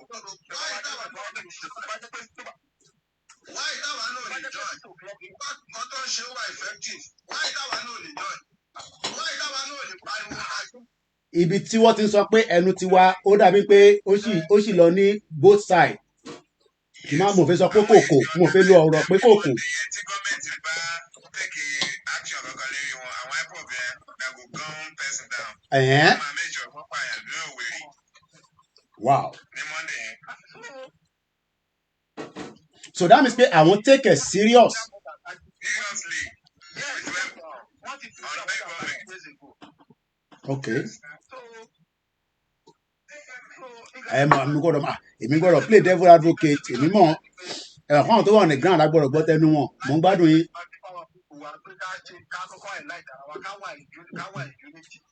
Yes. Tó bá wà ìlú láti ní social media yẹn. Tó bá ti ń sọ̀rọ̀ ní lórí social media tá bá ti ń sọ̀rọ̀ one voice. Okay, so nísìn tí bá gbọ́ yín dáadáa, engagement wa lórí social media is not bad enough, but a kò ṣe ní láti fún àwọn èèyàn ní reason tí unity yẹn ò gbọdọ̀ work, because ọ̀pọ̀lọpọ̀ àwọn èèyàn ṣé reason yẹn ẹ jẹ́ n bi ní kankan ẹ̀gbọ́n mi, ṣé tí Tinubu bá parí ìjọba ẹ̀ tán nísìn ṣe fi pé àwọn èèyàn ó máa mú wọn nígbàyà, torí pé kò mú wọn nígbàyà yàtọ̀ sáwa ta ti jẹ́ pé láti rí ọdún mẹ́ta ta ti tẹ̀lé bàbá Akíntóyè àti Ìgbòho àtàwọn tó wà léwájú wa.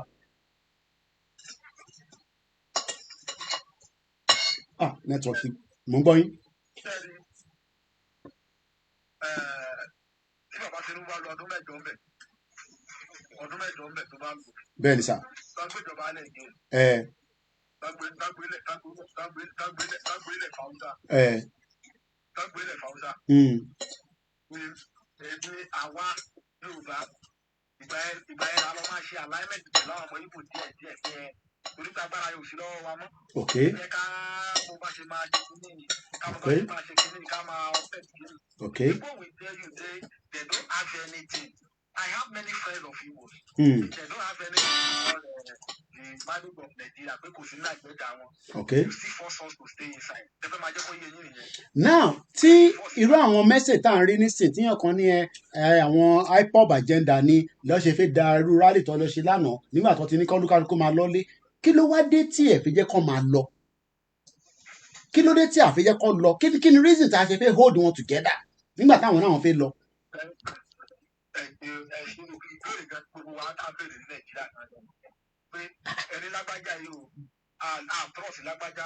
Ẹ bá ń dá sọ̀rọ̀ ẹ̀ ní tẹ́ ń wò wá ni, because àwọn náà fẹ́ lọ wọn náà ṣe Nàìjíríà mọ́, a lè fi keep on together tó dìgbà tó bá wá fi ìbọn tó bá máa fi lé gbogbo wa ni.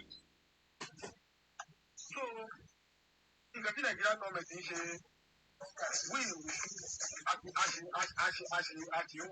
I think n tẹ́mi rí níbẹ̀ ni pé ṣẹ̀rá àwọn Yorùbá politicians wa, they are very very crafty people, very very crafty. Wọ́n mọ weakness àwọn ọmọ Yorùbá, wọ́n mọ strength wa, wọ́n mọ̀ pé the moment tí a bá ní push yẹn gangan ní Ìgbòho, tẹ́ ẹ bá fẹ́ mọ̀ lẹ́nu push yẹn gangan was Ìgbòho, and the only thing tó lè fi ṣe ni pé ẹ má yẹ kí Ìgbòho wà nítòsí torí pé Ìgbòho nìkan ó ń create energy tó pọ̀ jù fún Southwest, so they have to do everything to stop. Ẹni tó bá bá a sọ̀rọ̀ ẹ bá a mute ẹjọ́, ẹni tó bá ń sọ̀rọ̀ nìkan ni kí a máa jọ gbọ́n ara wa torí mò ń gbọ́ yín sà. À ń gbọ́ yín bàbá.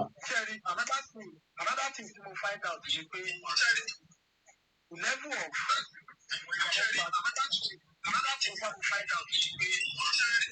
of poverty tó wà ní Southwest. Yeah. Àwọn olóṣèlú wa wọ́n ti kó wa sínú state. Ṣẹ́ẹ̀rì àwọn ọmọ Ìgbò yẹn nígbà míì tẹ bá gbé family gan wọ́n lè tó bí 10 nínú family yẹn at least tó bá ní ká lọ mú 1 million wá tí sì ti máa wọlé wá mú 1 million yẹn síta wọ́n fi rẹ́ kó àwọn mẹ́rin tó. So àwọn olóṣèlú wọn nìkan fún ọ pé ẹnà kò dé ní òkun àdúgbò ló wà jẹ́ kó yẹ pé ọkùnrin èlò ló wà lọ́wọ́ ẹ̀ tó kalẹ̀. Èlò ló wà lọ́wọ́ ẹ̀ tó fi ń kọ̀ máa dùn wa. Àwọn páàtì pẹpẹ ìtàn tó yẹ pé ó ṣe lójú ìjà wa láti ilẹ̀ Yorùbá tó yẹ pé gbogbo ata ní láti. Èèyàn kan ní Nàìjíríà up Nàìjíríà àbí kí ni mo ní bẹ̀rẹ̀. Okay. Ká ní pé wọ́n fi movement Sunday Igboho yẹn lẹ̀ fún another like 3 weeks nígbà yẹn ni.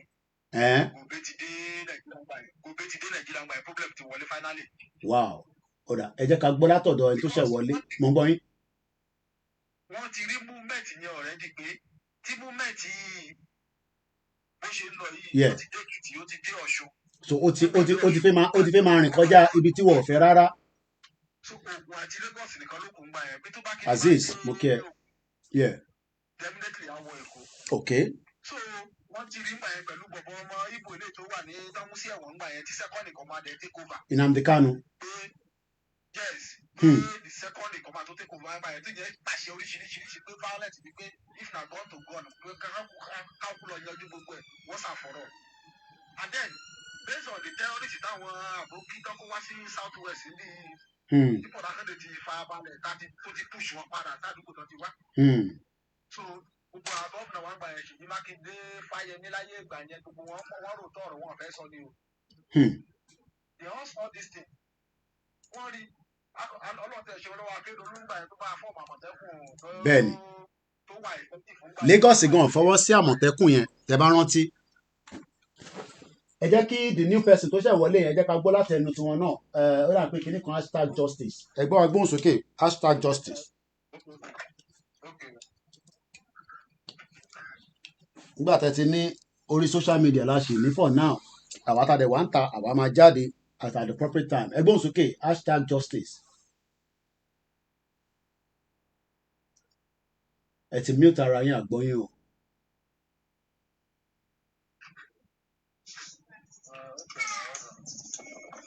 Alright, àgbọ̀ #justice mọ́ wọ́n ti àbí justice formation jẹ́ kí mute ìdòní sound yẹn. Justice formation, can you go ahead? I can mute on the other ones. There's a lot of noise from their background. Justice formation, all right. Justice formation, yeah. Go ahead, yeah. Nigeria cannot work for you. Amalgamation expire. Nigerians will sign for regional government, not unitary system. And this unitary system is not working. If you cannot go back to regional that we sign for, divide the nation, because Nigeria is giving us headache. Nigeria have no foundation. There's no country in the world can survive without numbering your people to know who is who. None of us can be identified by Nigerian system and Nigerian policy. Like possible. So how can you be the house? Consider database now. The petrol we have, we are not benefiting anything from petrol. Our money is not depending on the petrol. Our money is just a paper, so they can devalue it anyhow. Okay. Because it's the multinational company that are running our crude oil are the owners of the petrol. They only giving us royalty. Báwo ló ṣe mọ ọmọ lẹ́yìn ilé mi? Torí kẹ́mi máa gbẹ̀gún. We have to fight for regional or division. If not, all of us will remain as slaves in our own nation. Ṣé ìwà dàbẹ́? Nigeria is a prison. Káwá di slaves nínú ìlú wa kò make sense. We have to break it. Okay. Yes, our leaders are puppets. Our leaders are fools. Our leaders are idiots. Nigeria is killing our youth. They are killing everybody. Arúgbó gbádùn ilé ayé. Níbo ló fi gbádùn? Ẹ máa sọ fún wa ìpè káwa lọ gbádùn lọ́rùn. Kò possible. Nígbà tó òyìnbó ń jí resources, tí òyìnbó manipulate, they surrender right, they become submissive to the Western world. We cannot tolerate the nonsense again. Bẹ́ẹ̀ni. Yes. If you cannot give us regional to keep Nigeria for the people that love Nigeria, then we have to divide it. Okay. Thank you. Ẹ jẹ́ ká gbọ́ fídíò yìí. This was 10 years ago. Kọ́lọ̀ fọ́run kẹ́ ẹ̀gbọ́n wa Odumakin. This was Channels Television 10 years ago. I've not listened to it. Probably be able to I don't know. 1999 Constitution is Nigeria's greatest problem. Afenifere. This was 10 years ago. The former CPC member stated that the 1999 Constitution has accommodated corruption and the likes is the country's greatest problem. In his opinion, a total change, a total change, not amendment, is the solution. Now, what we are seeing every time, ni inu Senate ni pé wọ́n ní wọ́n ṣe amendment. Justice for Mohbad, just like justice for every single one of us. Gbogbo wa ni justice, not just Mohbad. So, ṣó dìgbà tí more people bá kú, lè máa wá justice fún wọn. for 8 months ní Buhari fi ti gbogbo university pa. Let's listen to this. So tẹ́ bá rí wọn ní red chamber àti green chamber tó ń ṣe pàdé pé wọ́n ń ṣe amendment to constitution. You cannot amend something that is a fraud. Ẹ jẹ́ ká jọ gbọ́ this particular video. Audio nìkan lẹ́yìn máa máa rí anyway, lẹ́yìn máa máa gbọ́.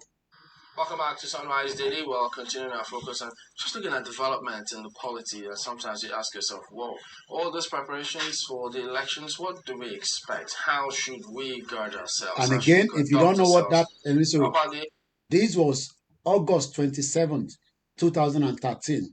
2 years kó tó di pé Buhari dé. So that you can all go back and start asking questions. Àwọn ọjọ́ ìtí ń pẹ́ báyìí. Kò ń pẹ́. Age ẹni 10 years ago, ó ti yàtọ̀ sí nísìn. So tó bá ní age tó jẹ́ nígbà yẹn ní 10 years, á di 10 years mọ́. So that's why we are saying ọjọ́ ìdúró kò dúró dẹni kankan. Ẹ jẹ́ ká padà sí fídíò yẹn. Mo ń bá yín tẹ́ fẹ́ wọlé lórí TikTok, ẹ máa ṣe sùúrù torí tí bá ti gbé wọn lélẹ̀ lọ́mọ jẹ́ kí audio yìí máa disturb. So ẹ ká gbọ́ audio ìdílé náà. Agencies saddled with all this responsibility. What are they even expected to do? When you come to Markin joins us this morning, he's the spokesperson for Afenifere. Mourning. Yeah, interestingly, I mean, looking at all of these headlines, so many parties are registered, and today we see over 10 applications facing INEC in terms of new political parties waiting to register. That was 2013. Some of those who have even been registered. But from what you've observed, all this registration, all these calculations, do you think the people are finally going to get an opportunity to eventually, maybe first let their vote count, and then the people who they select or elect will actually be representative? Especially because not my video, so if sometimes YouTube can pick it up like that and say I work on the videos, I have to keep talking around it. I wanted to take note of some of the things, the presenter Tom Berry. When you go and cast your vote, so my count. Aziz Nkinyi, my brother Ijaya, Aziz ní Miami, Mokente wà ní Houston àti gbogbo tẹ̀bá wà náà. Aziz kan náà wà ní Houston, wọ́n ní Koiki, èmi náà Houston, èmi náà wà, ọkàn máa ń sọ pé Aziz ti Miami, èmi náà wà ní Houston. Now, ìyẹn máa wò pé ṣé Buhari fún yín ní the right result after the election? Ó ní ìwẹ̀ òun fún yín náà ṣẹbẹ́ tí ní Tinubu, kí lẹ́ ń complain fún yín ọmọ Yorùbá? Àwọn Ìgbò ní àwọn ò fẹ́ kólúkálukú kó pín.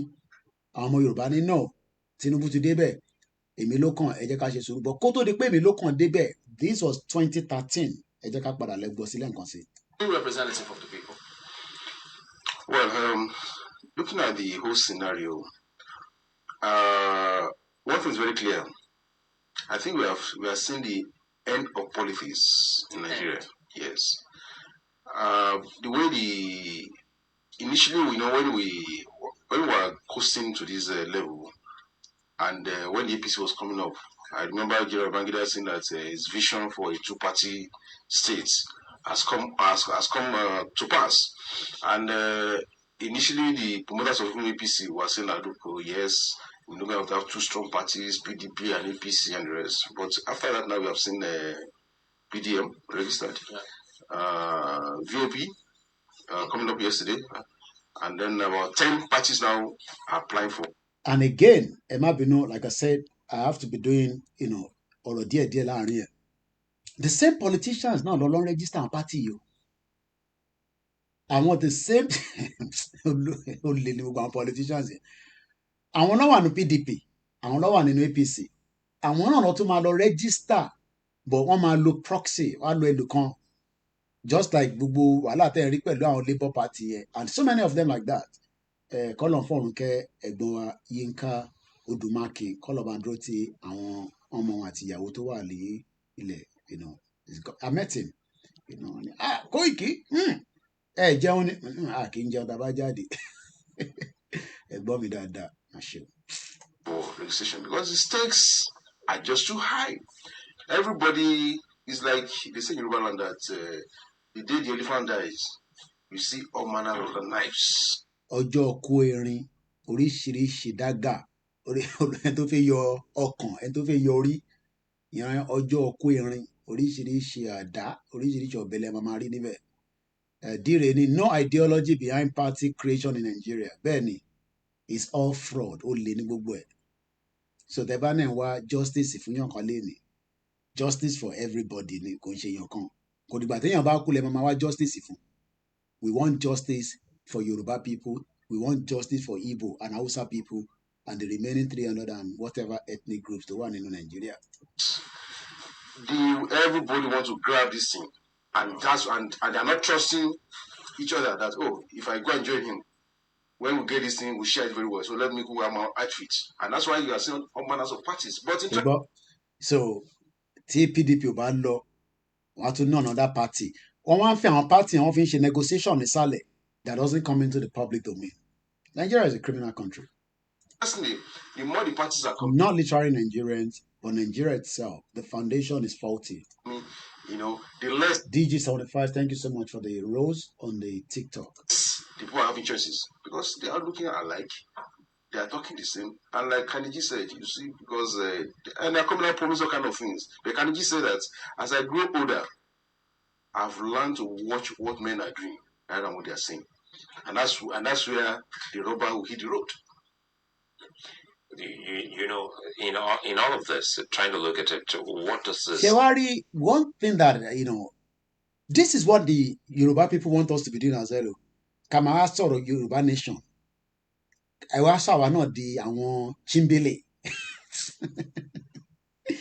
Yeah, la ọmọ Igbo ṣe sọ pé ọmọ, it is time for action. Ọ̀rọ̀ táwọn ti sọ ti tó. But àwọn tiwa from intent so ẹni kò tí wà enough ẹni ká túbọ̀ máa create the buzz, the awareness. Because this is what they've been doing in Nigeria from 1999 títí di wákàtí. This video tẹ́ ń bọ́dí ẹ̀ jáde was 2013 August 27 lórí channels. Kò tẹ̀ ní a lot of views because people are not interested to go and listen to something like this. 344 views láti 10 years ago. But problem tán ní yìí ń sọ yìí. Only the biggest problem. Problem yìí kò bá ti save Mohbad tó bá yẹ pé a ti padà sí ibi tó yẹ ká padà sí. Problem yìí ò bá ti save èmi, kò bá ti save wọ. But we are carried away with other, you know, afẹ́rífẹ́rí. When the real problem, one highlighted, but ta ló máa lọ gbọ́. Nígbà tó ṣe pé wọ́n ń kọrin, kò kọrin. But ẹni tó ń kọrin, ẹ fi pé orin tó ń kọ gbogbo wọn lórin tó ń kọ yẹn ló máa fi deliver message fún wa. No. Olúkálùkù ló ní talent ẹ̀. But ṣáwọn orin tó ń kọ yẹn ṣe fi pé máa save wa from Nigeria. Ẹ jẹ́ ká jọ gbé yẹ̀wò. I'm not pointing finger to any one of them. But ṣé gbogbo orin tí àwọn artist yẹn ń kọ ṣe fi pé àwọn orin tó lè push spirit wa kí ká jáde sí títì bí orin tí Fẹlá ń kọ. Àbírú àwọn Lucky Dube ṣe pé yàtọ̀ wà orin táwọn ń kọ léèní ó yá yọ̀dí síta gbé ọyàn síta ṣe this ṣe that òun nìkan ló ń kọ wọ́n kọrin tí tó lè fún wa ní kind of freedom tá a fẹ́. So they are not really singing the kind of song. Èmi náà ń jó sáwọn orin yẹn o. So I'm not putting the blame on anybody. I'm just saying category. Ṣé orin tó ń kọ léèní àwọn orin táwọn tó ń kọrin yẹn ṣe fi ìpèrú àwọn orin yẹn ó lè fún spirit yín kẹ́ jáde sí títì kẹ́ bèrè fẹ́ tán yín. It's not going to happen. And that is what makes people like Fela and àwọn bẹ́ẹ̀ bẹ́ẹ̀ lọ different. Gbogbo orin tó ń kọ léèní nísìn shit is okay. Ó yá gbé sẹ́sẹ̀, ó yá gbé sórí, gbé sí gbàdì, that olúkàlùkù dẹ̀ ń jó sí. Ó dẹ̀ ń lọ, ó dẹ̀ ní ìbà rere ni. DG75 sọ pé not at all. Àwọn orin tó ń kọ léèní, àwọn orin tó ń kọ yẹn, àwọn orin tí gbogbo àwọn artist yẹn ń kọ. Gbogbo wọn pátápátá mo ò yọ ẹnì kankan sílẹ̀ ní gbogbo Nàìjíríà àti Igbo ní àtẹ̀mọ́ táwọn Haúsá kẹ́ àwọn Haúsá orí wo làwọn Haúsá yẹn máa ń kọ náà. Ìgbà tá àtẹ̀gbọ́ èdè wọn. Àwọn náà dẹ̀ wà nínú music industry. Èèyàn kan ní lágbájá too. Gbogbo wọn pátápátá àti Yorùbá àtàwọn onífújì gbogbo wọn pátápátá ni mo ti kó papọ̀. Ṣáwọn orin tó ń kọ léèní, ṣáwọn orin tí inú àgbóró àwọn Àyìnlá Ọmọwúrà, àwọn orin yẹ pé o lè lọ bínú ṣe nǹkan tí kò fẹ́ kó ṣe gan. Ẹ ká padà ká gbọ́ ẹ̀gbọ́n mi. Mean for us as a nation, because initially, as you rightly said, the former president did say he thought we ìgbà actually Jonathan goes sì into lélẹ́yìí a Jonathan sì wà ní two-party power. nation, but now we're getting to see the multiplicity of political parties. So Babangida olórí burúkú ẹ̀ ló sọ pé òun máa pé two-party system la máa lò àwọn náà ló wà lẹ́yìn ẹ̀. Okay, Lagbaja was singing against the government and he had problems. Oh, definitely. Government would like in Kontomansh. Music would have been able to bring the spirit of Nigerians back to reality. But hello, gbogbo orin tí gbogbo wa jọ ń gbọ́. As long as Tabati Josie today were okay, everybody there, everybody there were pa. That's the end of it. Is coming into the fray leading up to this particular election in 2000. Tẹ́bá dẹ̀ wò gbà táwọn irú àwọn Fẹlá kọrin. Ṣèbí mo gbọ́ interview tí kan náà àwọn follower Fẹlá bàbá yẹn ṣe dàgbà nísìn. Ìbá Amẹ́ríkà lọ ní Fẹlá lọ. Nígbà tó dẹ̀ máa fi kúrò l'Amẹ́ríkà tó padà dé Nàìjíríà, ó di bíi activist. Bàbá yẹn mi gbọ́ nínú fídíò yẹn ni mo wò lórí IG. Bàbá yẹn náà ti dàgbà. Ó ní orin kan làwọn lọ play ní bí l'Amẹ́ríkà tọ́ọ̀kan lọ. Ó ní àwọn Black Panther ní Fẹlá lọ kó sọ́wọ́ wọn àbí kankan. Gbàtẹ́ dẹ̀ so lòdì porin change. I'm sure pé nǹkan kan náà máa ti gbọ́ interview bàbá yẹn. So tá a bá ń sọ̀rọ̀ léèní pé Nàìjíríà tá à ń pariwo yẹn àwọn orin tó ń kọ léèní ẹ gbọ́ tí àwọn Christian tó bá kọrin báyìí orin bí ẹ̀mí ni kò ń ṣe orin tó lè push èèyàn pé àná nígbàsẹ̀ ìgbàmí tí bá ń gbọ́ èmi láìkì Lucky Dube gan irú wo wọn Lucky Dube yẹn náà wọ́n lọ fún concert náà wọ́n pè wọ́n fún concert all over the world but orin bíi freedom ó wà lára orin tó ń kọ but àwọn tiwa lé ní nísìnyí wọn kọ freedom bàbá wa tiwa so tù ó ti fíìlì stadium ó ti fíìlì O2 òun nìkan jẹun sókè government UK jẹun sókè àwọn promoter jẹun sókè I mean everybody has different just the same thing so I'm not saying that yes Idris Abdulkarim Ọbásanjọ́ fẹ́ lè pa because àwọn yẹn gbóhùn sókè but again kò ń ṣe irú àwọn yẹn nìkan we need a lot of people like that láti jẹ́ ìyẹn la jẹ́ sọ pé àwa náà irú brother wa kan mo ráyè response yín lẹ́ẹ̀kan I hope ẹ ṣe wà lórí program tó bá di 1 o'clock àmẹ́tò ìwásílẹ̀ nígbà tẹ́ ẹ ní tá bá jáde àyà gbogbo wa ń já nítorí pé àpọ̀ tá jáde ni tá bá pọ̀ tá bá jáde ẹ máa fi àwọn ọmọ Fẹlá yẹn sílẹ̀ àwọn yẹn máa ti yà àdúgbò àwọn yẹn máa ń gbádùn ayé màá ní torí tó máa ń sọ ńgbà mí gan mo understand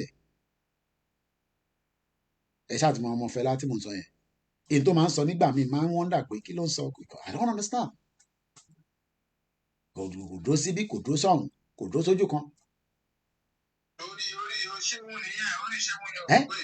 Kò dúró sójú kan máa sọ africanism kíní kan pẹ̀lú pé a ní kí Yorùbá kọ́kọ́ kúrò inú àtìrátì dájókòó sí africanism kíní kan nígbà tó ń down travel wọ́n lọ lóyìnbó wọ́n ń ṣe concert wọ́n rówó àkáǹtẹ̀ ó ṣe kò ṣe á ní kìmí kan tó wà níbẹ̀ ó ní foreign account.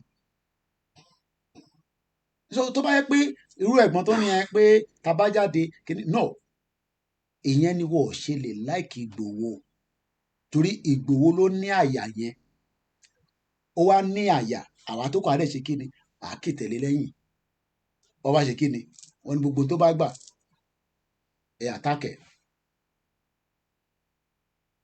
so ọlọ́run ní fi wá sílẹ̀ o so we have just 6 minutes. 2015. ká tó lọ relax dẹ gbogbo ẹ̀gbọ́n mi ẹni kí ni ẹ. wọ́n mọ tó ń ṣe. àwọn bàbá yẹn ju Nàìjíríà lọ. Can you imagine kí ni àwọn bàbá yìí ti something kọ́ máa jókòó sí power. bàbá ti dementia ń bàjá onígbẹ́ kò make sense. kò tẹ hard up rárá. fún níjọ́ náà ẹ̀jẹ̀ kan pọ̀ wá àwọn ò fẹ́ Nàìjíríà mọ̀ kò lè work. ó kọ̀ kí gbogbo wa backward. Hausa ló fi decide election. Hausa náà wò fẹ́ civilization. Lórí pé àwọn olówó fẹ́ lajú wọn. Wọ́n jẹ́ kí bàbá yẹn débẹ̀. Ọgbà o. Anybody tó bá fẹ́ lajú north. Àwọn elite náà tó nígbà. Ẹ diagnose disease tó ń ṣe wá ẹ tó mọ kí ọ. Anything because àwọn Fúlàní ti jókòó lé wọn lórí ní north. Wọn ò lè refer situation in the name of religion. Tẹ́ ẹ̀ bá fún wa ní religion náà, Nigeria ò lè work. This unitary system is a 419 system. And this is not what we signed for. Gbogbo ẹ̀yin lọ́ọ̀yà wàdà, ẹ̀yin PhD in law, master degree in law. What are you doing? Well, in terms of Why you cannot demonstrate your academic skill? Gbogbo àwọn yẹn tí wọ́n ti wà pẹ̀lú government. Àwọn citizen ò tí mọ̀ gbogbo wọn ti wà pẹ̀lú We have to relate the situation. Army, Agui, Roshi, don't build the unitary system. And gbogbo nǹkan tẹ́lẹ̀ reverse as a good thing that happen during the good time. Regional ló ti ṣe. Kì í ṣe unitary system. This unitary system that we are practicing together for Nigeria, confusion ni 419 ni. Tẹ́ ẹ̀ bá lè dá wa padà sí region, èmi dẹ̀ mọ̀ wípé nígbà ká pín region náà yìí náà lè máa padà sí. Ẹ̀yin tẹ́ wàá bẹ̀rẹ̀ sí ẹ̀ ń waste time. Somebody is coming to break the nonsense. Yes.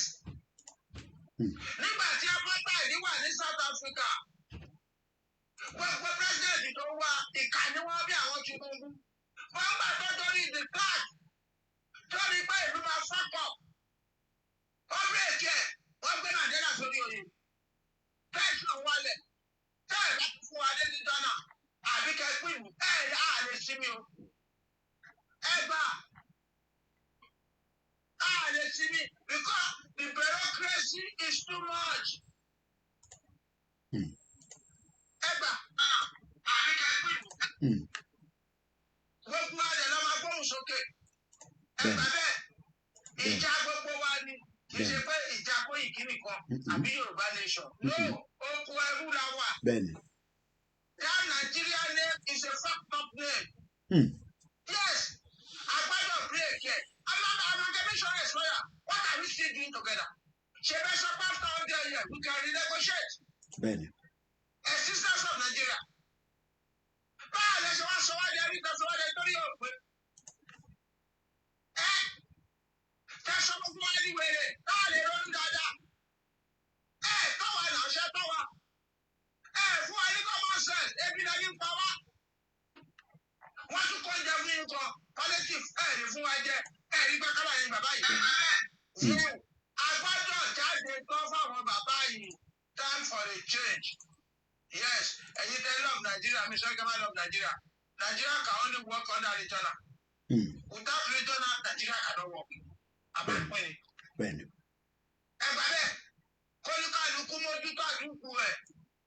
Give us division of labor, break it to pieces. It's too big for one idiot black man to rule. Yes. Owó epo àbọ̀wọ̀ ṣe lọ. Foundation kò sí. Ẹ̀kọ́ kó wa pọ̀ bí ẹran. Bí ẹran lè ṣe ń hùwà náà. Rù wá bí èèyàn. Ṣé rù wá bí èèyàn? Ṣé bí èèyàn ṣe ń hùwà lọ́ ṣe ń hùwà yìí? Iná lè ṣe. Omi lè ṣe. Infrastructure lè ṣe. Education lè ṣe. Zero ni gbogbo ẹ̀. Zero. Lè sí provide life fún wa ká gbádùn. Lè manage wa. Lè rearrange wa ká máa pa owó. Gbogbo wa kan waste to over 200 million people wasted for nothing.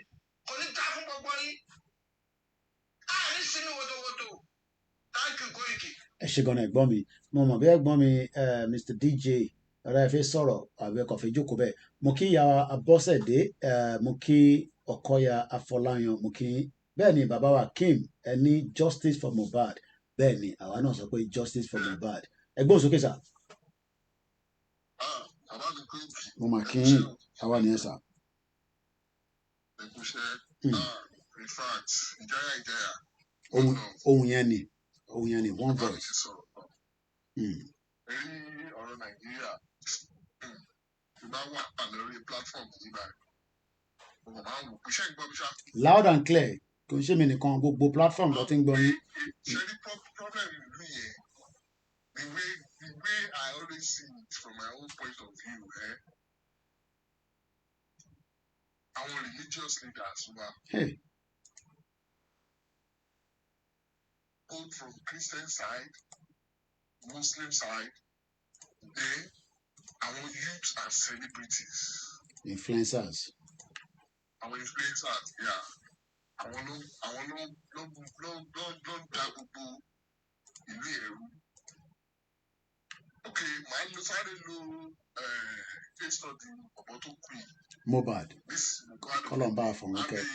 I'm a lover of music. Ṣèjẹ́. Beats. Wọ́n ní bí táyé bá ti báyọ̀ gbogbo orin tó kàn sí. Basic ló ń pass. Ebi ni mo sọ nísìn. Comment section. Fẹlá lè máa ń gbọ́.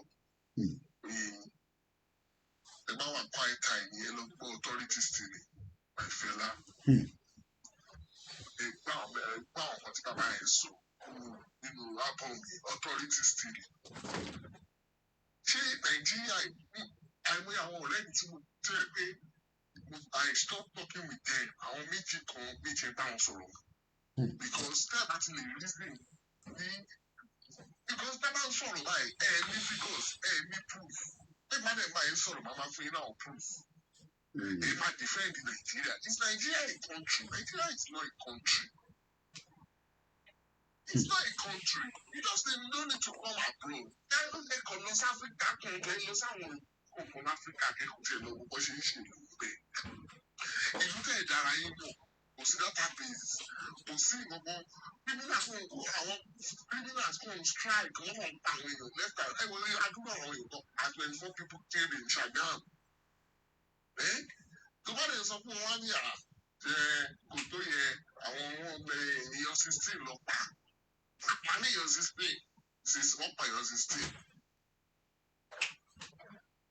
So 16 lives, all just like that. A minute 24, only 16. At 16 at 24.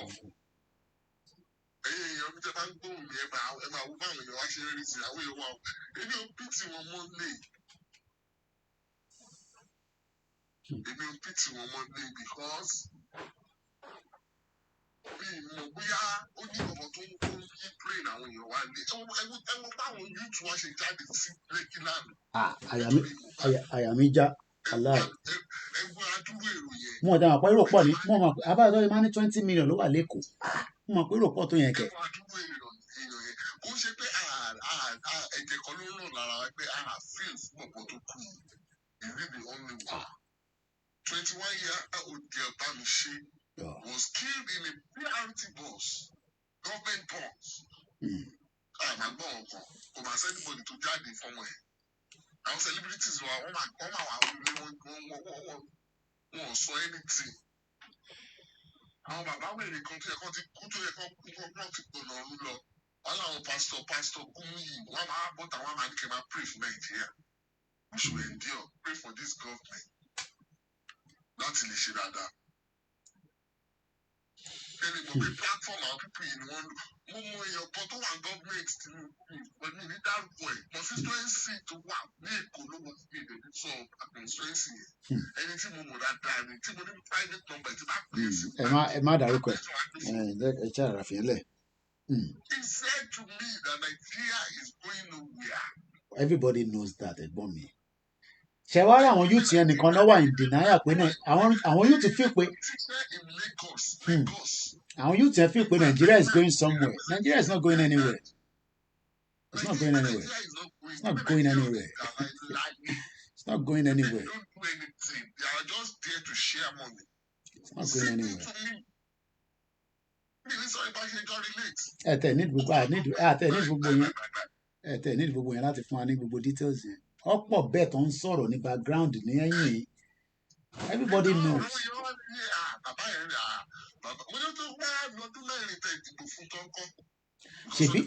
Ṣèbí Ṣètìmá sọ̀nà ẹ ti gbàgbé pé mo kà inú Star Radio láàárọ̀ ẹ̀ Ṣètìmá sọ òun ló sì wà wájú mi ó ní àwọn òun lélẹ̀ the Vice President Kashimi Shettima says, God ordained Bola Tinubu, no problem.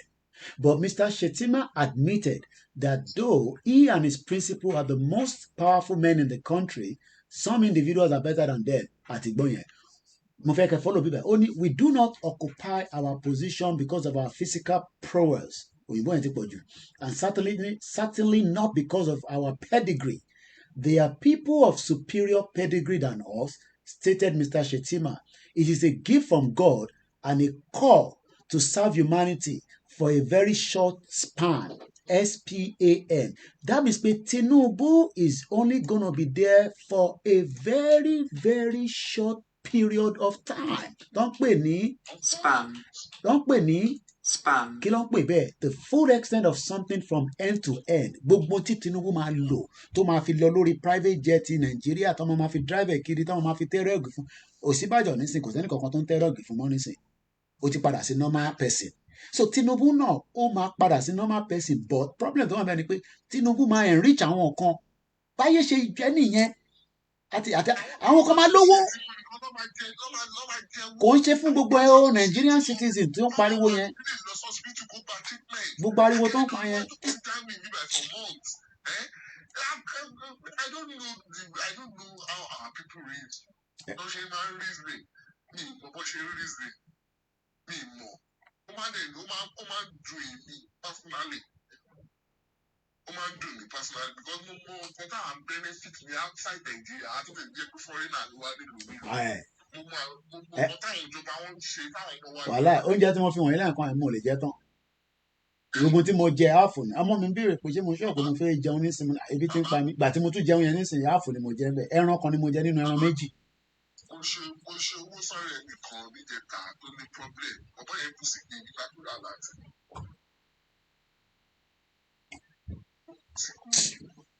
Ìyá ń jẹ àwọn èèyàn nìkan. Kí lẹ fi ṣeré bí yín ọmọ ìjò yìí poverty tó wà nílé.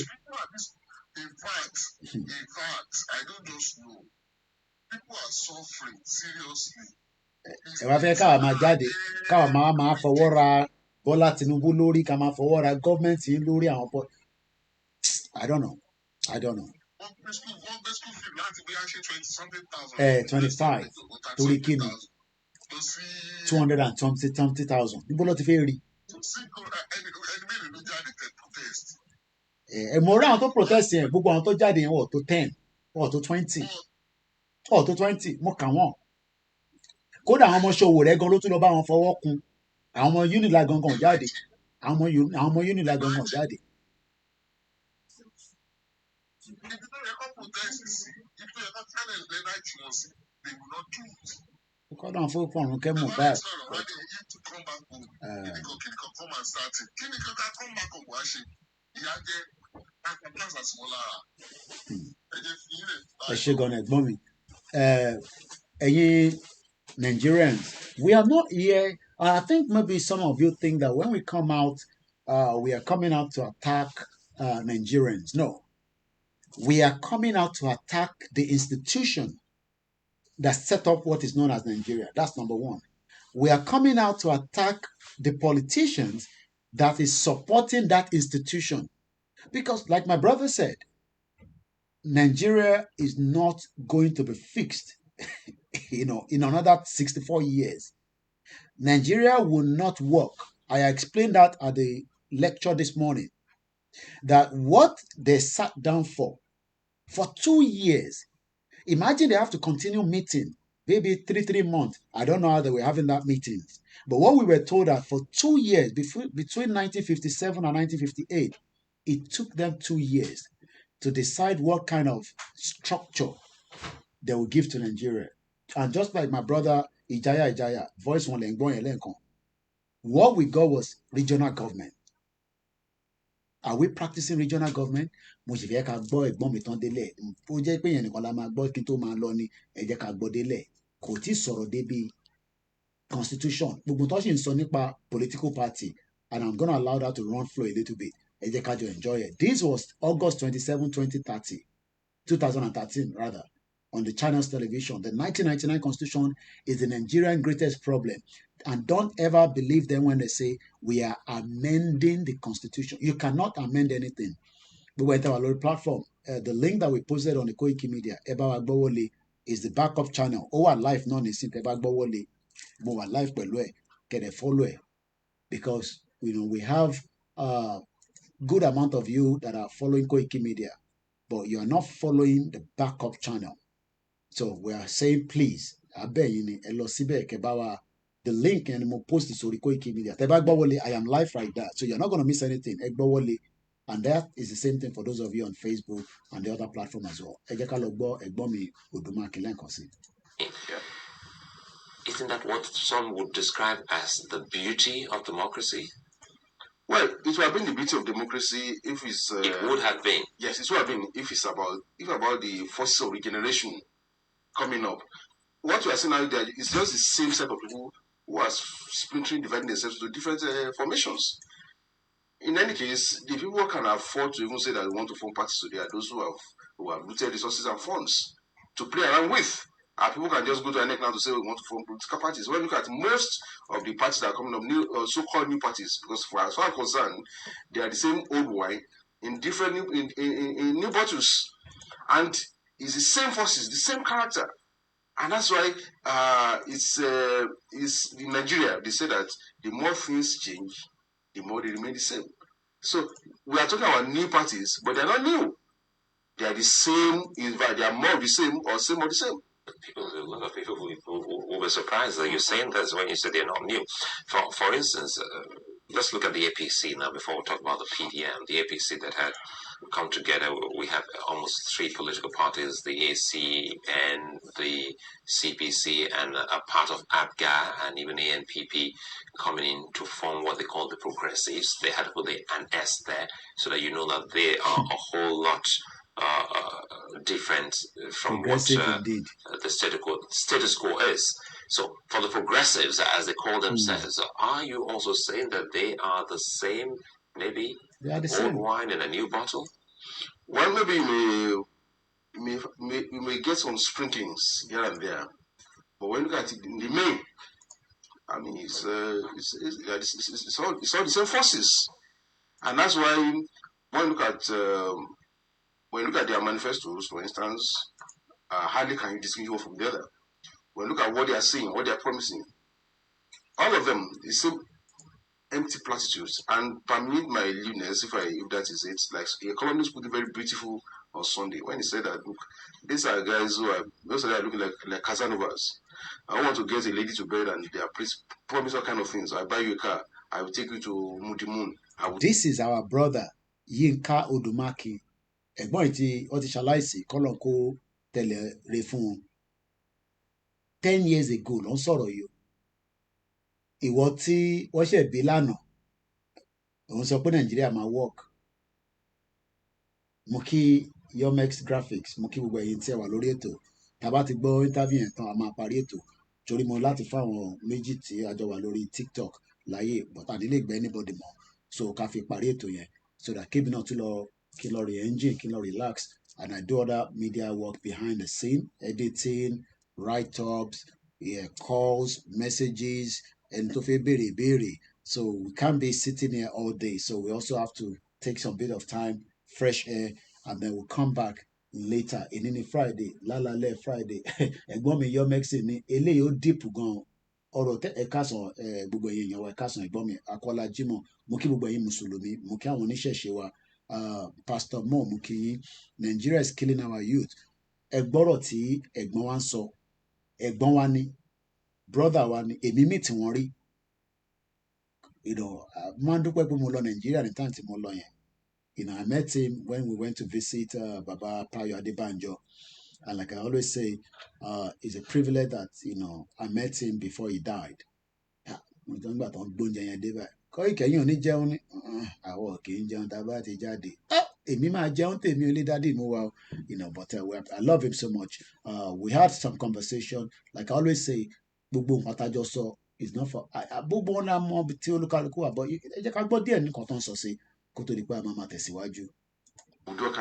Mo kí gbogbo ẹ̀yin tẹ́ ń náwó rẹpẹtẹ ẹ̀ẹ́kẹ́ tó lọ ra data 500, 200, 1,000.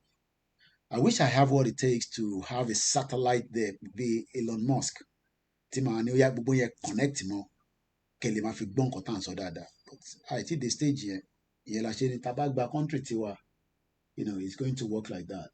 Bẹ́ẹ̀ ni èmi náà máa ń gbọ́ Fẹlá but àwọn ọmọ Fẹlá àdúgbò mi lọ yà sí báyìí nísìnyí àfikọ́ máa n tó má tẹ̀ ń sọgun kò tẹ̀ ń yé mi mọ̀ understand Africanism kí ni kàn wá pẹ̀lú ogun ẹja kúrò ní Nàìjíríà máa sọ̀rọ̀ Africanism àwọn tó máa ń ná àwọn Africanism kí ni kàn wá pẹ̀lú Africanism ẹ jẹ́ ká kọ́kọ́ kúrò káwa wá lọ sort out àwọn tó kù.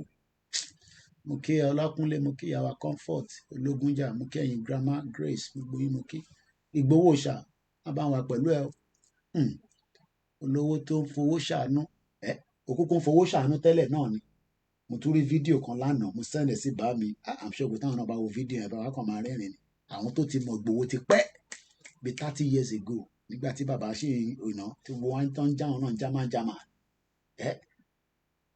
can you imagine tẹ bá mọ̀ tí máa try láti lo fídíò yẹn bí a ní lálẹ́ tí bá padà wá lágbára Ọlọ́run ìyàwó mi àni ẹ̀ ó mọ̀ kó sọ fún ọ pé máa wá lálẹ́ ó gbọ́dọ̀ jáde o tẹ bá gbọ́n tí arábìnrin àtàwọn máa yẹn sọ máa yẹn ní àjọ mechanic àjọ ń ṣe mí báyìí ni ó wá lówó tán ní stage yìí ó wá kó gbogbo owó sílẹ̀ ó wá ní Yorùbá nation lòun fi ṣe òun fi yọ ọmọ Yorùbá kúrò ní wàhálà àwọn kan tó wá ní wọ́n ní olè ní lẹ́nu wọn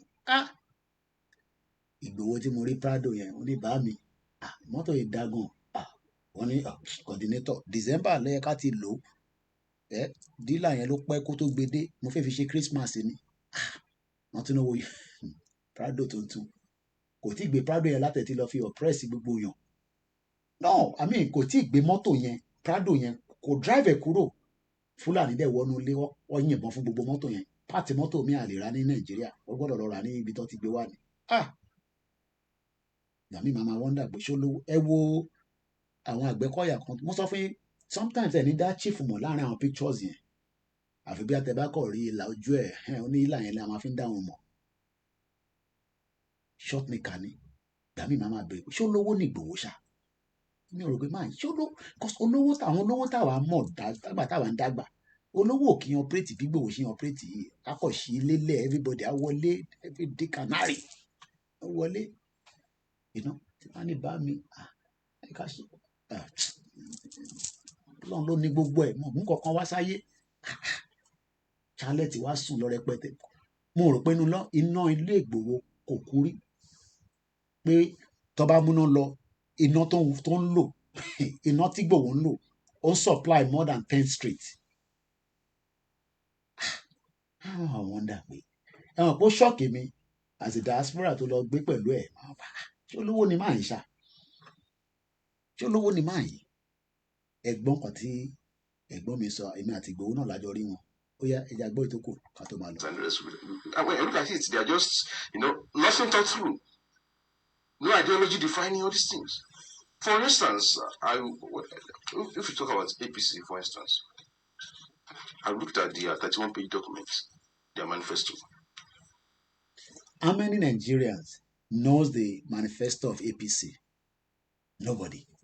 Ẹ kàn follow wọn gọ̀ṣúgọ̀ṣù. Àwọn ilé ka manifesto yẹn pálí tó pálí. How many Nigerians following APC knows their manifesto? You don't know it. Just hear Jagaba. Moke Aziz, Ìgbòho ṣá, Mọ́lẹ̀ Yorùbá land. Your message, I believe we will get there one day. Ó ti di dandan. Ojú ń kán ìbòjì ni, òun máa débẹ̀ lágbọ́rọ̀ lọ. Must be.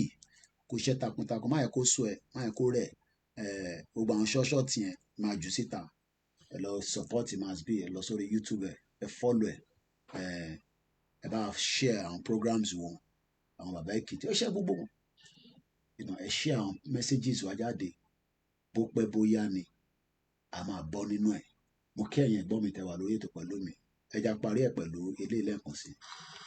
You see some wish list. But when you look at it, there is nothing ideological thread tying all these things together.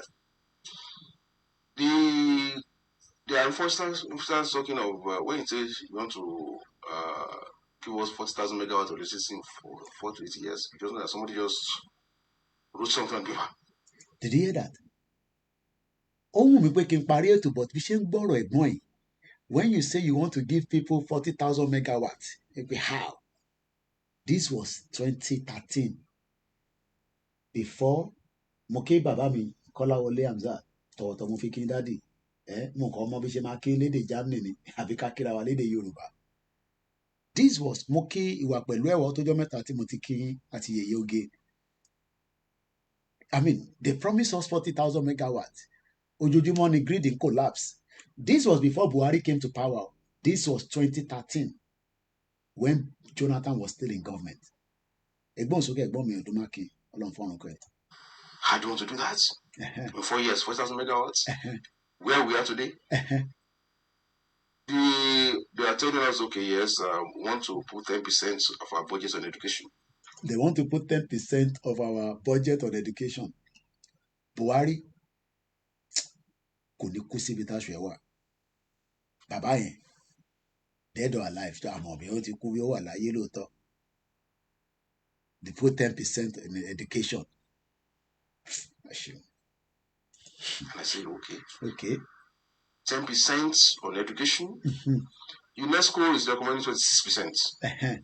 And you want to put 10%. And UNESCO is recommending 20-something percent, and Nigerian government wants to put 10%. That is even if they put the 10%. Our politicians, only kure. For that kind of thing, maybe you can go to a place like Kuma and they'll clap for you. Because where I come from, I remember that as far back as 1954. Àwọn ilé máa ń sọ̀rọ̀ nípa regional government. Ẹ̀wọ́n kan tó fẹ́ sọ nísìnyí, wọ́n fi mẹ́nu lọ sí 1954 nígbà tí regional government ń ṣiṣẹ́. Nígbà tí region wà, tí àwọn bàbá lọ́wọ́ lọ tó ń pump owó sínú education, gbogbo wọn kàwé tán, Ọ̀ṣínbàjò gbogbo wọn. Mo rí Ọ̀ṣínbàjò pẹ̀lú grandson ẹ̀ lánàá lórí Instagram page ẹ̀. Ó ní it's good to have grandchildren. Kọ́lọ́n bá wà pẹ̀lú àwọn ọmọ yẹn. But bàbá yín, one bastard ni. Gbogbo ẹni mo fi sọ. Torí ó wà lára gọ́ọ̀mẹ̀ntì Buhari tó bà Nàìjíríà jẹ́. Bẹ́ẹ̀ ni, kò ń ṣàwọn ọmọ yẹn mo bá wí o, bàbá wọn born bastard ni short man devil. Ọkọ̀ dèfìlà Awólọ́wọ̀ wọ glasses Awólọ́wọ̀ ó fi ń parọ́ for everybody. And 1965 in Western Nigeria, the least that was ever put on education was 29% of the budget. Did you hear that? Ṣèbí nǹkan tí Ìjàyà sọ nìyẹn. The least that Awolowo put in the budget in 1950 something was about 20-something percent. And you want to pay for education in 10%. And you're expecting to have a top-notch quality education. Ìyẹn náà ni wo. Ṣẹ́rí gbogbo ẹni tẹ́ lọ ṣe nursing ní ibi tí mo kà láàárọ̀ yìí ní ìlú Ìbàdàn. Wọ́n ní ti fraud o. Wọ́n ní fraud ti wà níbẹ̀ o. Gbogbo ẹ̀yin tẹ́ bá ti wọlé sí UK. Àwọn nursing exam result wọ́n pè bẹ̀yẹn ní ará Ìbàdàn ti jẹ gbèsè lọ́wọ́ mi láàárọ̀ yìí. Wọ́n ní kinní kan Unique Technology Test Center Ìbàdàn. Wọ́n ní fraud lè ṣe níbẹ̀. Fraud gbogbo àwọn 512 Nigerians tó ṣe exam lọ́dọ̀ yín níbẹ̀. Gbogbo wọn pátá wọ́n máa check wọn lẹ́yẹ kọ̀ọ̀kan padà. Èmi kọ́ mo sọ bẹ́ẹ̀ o. Àwọn Nursing and Midwifery Council ní United Kingdom ló ní sọ fún gbogbo ọmọ Yorùbá bẹ́ẹ̀. They like Nigeria. They play. Èbí nǹkan tẹ́ máa ń sọ fún mi náà nìyẹn. They play. Ìyá mi Grace Olúṣòótọ́ mo kí ẹ. Ìyá dáadáa. Fine, at the stage you went to Washington at 41%. So 60 years after, you're not telling me that we want to put 10%. 60 years after, they don't put 10%. They put 10% in education. Àwọn ọmọ lánàá gbogbo máàsì wọn tó ń ṣe lórí iPad bọ́dẹ̀ ṣe ń ṣe máàsì yẹn mathematics ló máa ń pe kinní yẹn bọ́ ṣe ń ṣe kinní yẹn onídàdé 3+2 mo ní 4 ni ṣé mo ní wá mọ̀ yẹn ni èmi náà mọ̀ máàsì díẹ̀ bọ́ bá ṣe ń ṣe kinní yẹn báyìí automatic ó ń padà lọ sí school wọn because ó gbọ́dọ̀ sign in onídìí internet láti inú ilé lọ ti ọmọ kó ẹ̀gbọ́n mi ẹ̀gbọ́n sókè tí mo ti fẹ́ máa lọ. Then you say, okay, yes, we fight corruption. How? Like I said earlier on. Ṣé Tinubu máa fight corruption? Gbogbo ẹ̀yin tẹ́ ń wò mí nísìnyí tẹ́ láìkì Tinubu. Ṣé Tinubu lè probe Buhari? Ó ń probe Emefiele. Ẹ máa fa wèrè ní kíni? Èmi ò ní sọ ìtókù tó a kì í sọ̀rọ̀ àlùfàǹṣá níbí báyìí. A dẹ̀ love àwọn sisters àwọn mothers wa so ọ̀rọ̀ bíi ká máa sọ̀rọ̀ sáwọn obìnrin kò ń ṣe ọ̀rọ̀ tó dáa kíyàn máa pè jáde. But ẹ ṣe àmọ́ tí mo mean. Ṣé Tinubu ó lè probe Buhari ẹ máa fa wèrè ní kinní kan ni ẹ support Koiki media ẹ fún wa lówó ẹ support media wa so that owó làwa náà máa fi ra system àti ní system internet services. Ẹ má bínú àlè gbé ẹ̀kọ́ kan wọlé mọ́ torí mo ti fi parí ètò yìí. Mo kàn fẹ́ ká gbọ́ Odùmarè tán délẹ̀ ni. Tàbá dẹ̀ ní ká support voluntary ni. Kò ṣe dandan. Bó bá wọn ẹ lè ní Koiki mọ̀ fún ẹ. Ẹ̀yàn tó dẹ̀ ń fún wa àdúpẹ́ lọ́wọ́ yín. Ó yá gbóhùn sókè ẹ̀gbọ́n mi Odùmarè. If you say want to fight corruption, and a lot of your own chieftains are that really of corruption before EFCC. Corruption is there, we laughing. You say a lot of them. Oh yes. There's between look the benefit you're having this time around is that all these new so-called new parties are coming up. Most of their chieftains have been in government between 1999 and now. So like Kaniji said, so it's not more of what you are saying, but what you are doing. It's not more what but the fundamental thing, which I think they have shied away from today, is that the greatest problem confronting Nigeria today is this 1999 constitution. Ẹ̀gbọ́n mi, ibikíbi tí spirit yín bá wà léni, èmi ò mọ ibi tí spirit yín máa ń lọ tó bá kú. Ṣorí lè tí mo gbọ́ lẹ́nu yìí, Ọlọ́run àbá ń túbọ̀ àwọn mẹ̀lẹ́bí tó kù tẹ́ fi sílẹ̀ àbá wà pẹ̀lú wọn. The greatest problem tá a ní òun ni 1999 constitution. Constitution yẹn náà ni Tinubu ń lò lọ́wọ́lọ́wọ́. Constitution yẹn ni Buhari lò. Constitution yẹn ni Ọbásanjọ́ lò. Constitution yẹn ni Yar'Adua lò. Constitution yẹn ni Jonathan lò. They play. Ìbí nǹkan tẹ́ máa ń sọ fún mi náà ni mi náà ni they play. Ẹ ń fẹ́ constitution tí ó wà fraudulent. Ẹ fẹ́ fi fix Nàìjíríà. Ẹ̀gbọ́n mi ẹ bá mi sọ èyí tó kù. Ilé láti ń dúró dè látẹ̀ nǹkan ó ti cost wa ní 7 minutes. Màá gbọ́ 3 minutes tó kù without interfering so that ká lè gbádùn ẹ̀ ká tó máa lọ. It's a constitution that has enslaved the whole country. Every problem we see in Nigeria today, what we really can trace to the constitution. Because we pretend that we're a federal republic of Nigeria, yet what we have is a unitary constitution. And that constitution is promoting corruption, that's promoting waste, that's promoting underdevelopment, that's ensuring that we are equalizing underdevelopment. I will tell you, in 1999, when we started this experiment, the incidence of poverty in Nigeria was 46%. Today, it's over 70%. And yet, look at our resources. Between 1999 and now, the resources that are coming to this country is more than what we have made between 1960 and 1999. Why is that poverty is increasing? And yet, I want to assume you have extreme poverty, or the extreme, you have obscene wealth. Like politicians, people who are taking a political to Abuja in 1999 to their flying jets. A governor was telling us that my jet is not 9 billion naira, it's only 7 billion naira. Today they are promising us voice of the people. So the question, and today we should be talking about this, restructuring this country, changing this constitution. But what we have read. Mo ń ṣàdúrà fẹ́ gbọ́n yìí, mo rí nǹkan kan tó ṣàmì kò dáná. Mo ní kọ́lọ́n bá mi fi ọ̀run kẹ́ Yínká Odùmarè. Ṣàmì. Ó ga o. Ṣé gbogbo ilé ìtọ́ sọ̀kalẹ̀ yìí nísìn? Àárí kankan mú ń bẹ̀. Màá tún sọ lẹ́ẹ̀kan sí. Kọ́lọ́n bá mi fọ̀run kẹ́ ìyàwó tó ní tó fi sílẹ̀. Àwọn ọmọ tó fi sílẹ̀, nǹkan ní ẹ̀ tó fi sílẹ̀, kọ́lọ́n bá wa dáàbò bò. Ẹ lè sọ pé àṣẹ, ẹ lè ní inshallah. They play. Lórí constitution yẹn, you are looking for a better Nigeria. They play. They play. Even in APC manifesto say, okay, the constitution is a sacred document. The only place they are talking about amending constitution is a land use act. So amending the constitution is a lie. Mukiya tó bí mi lọ́mọ. Ètò ìtì fẹ́ wálẹ̀ láti ẹ̀gún kan, but a gbọ́dọ̀ gbọ́ ilé ìtàn délẹ̀. Ó kù just 1 minute 30 seconds lé lórí. Lẹ́yìn yẹn, pé na play anthem. Èmi náà lọ ṣe kí ni? Màá wà níbí báyìí náà ni. Kọ́lù àmà wọlé, gbogbo àmà wọlé. You are expecting Nigeria to work on the constitution? You must be joking. So, and anybody today is coming forward. Like Tinubu. Ẹ̀gbọ́n mi ò sí ní báyìí nígbà tí Tinubu wá jẹ president. Àwa tí báyìí sọ ẹ̀gbọ́n mi yẹ ẹ̀gbọ́n sókè. That's not addressing the structure of this country. It's not starting anywhere. Tinubu is not going to address it. He will use the same constitution, defraud every Nigerian, and bye-bye, it goes. and return power to the North. Yeah. Some APC gentlemen and they talked about how they are different from the ruling political. Mo fẹ́ gbọ́ Chimbili àti gbọ́ nǹkan tá a máa gbọ́. I will share the link. Fẹ́ni tó bá fẹ́ lọ gbọ́, let me post it on my Twitter. Màá dẹ̀ share this same constitution tó sọ̀rọ̀. Go and listen to it. Maybe that will change. Movie kan tún lè léyìí o. This movie. Mo like àwọn movies tó bá ń yìnbọn para wọn. Kí lorúkọ mọ̀ communicate lọ́wọ́ The Covenant. Title abeg Sniper the White Haven the White Raven. Okay, èmi náà lọ wo eléyìí. Sniper nkẹta yìí náà bá wá nǹkan tẹ́ fẹ́ lọ wò.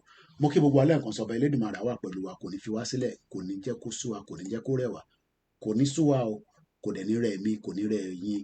Mo kí Yorùbá World Media, mo kí Yorùbá Home Based Media, mo kí àwọn independent media, mo kí Bàbá Akíntóyè, mo kí Ìgbòho, mo kí gbogbo ọmọ Yorùbá látòkè délẹ̀.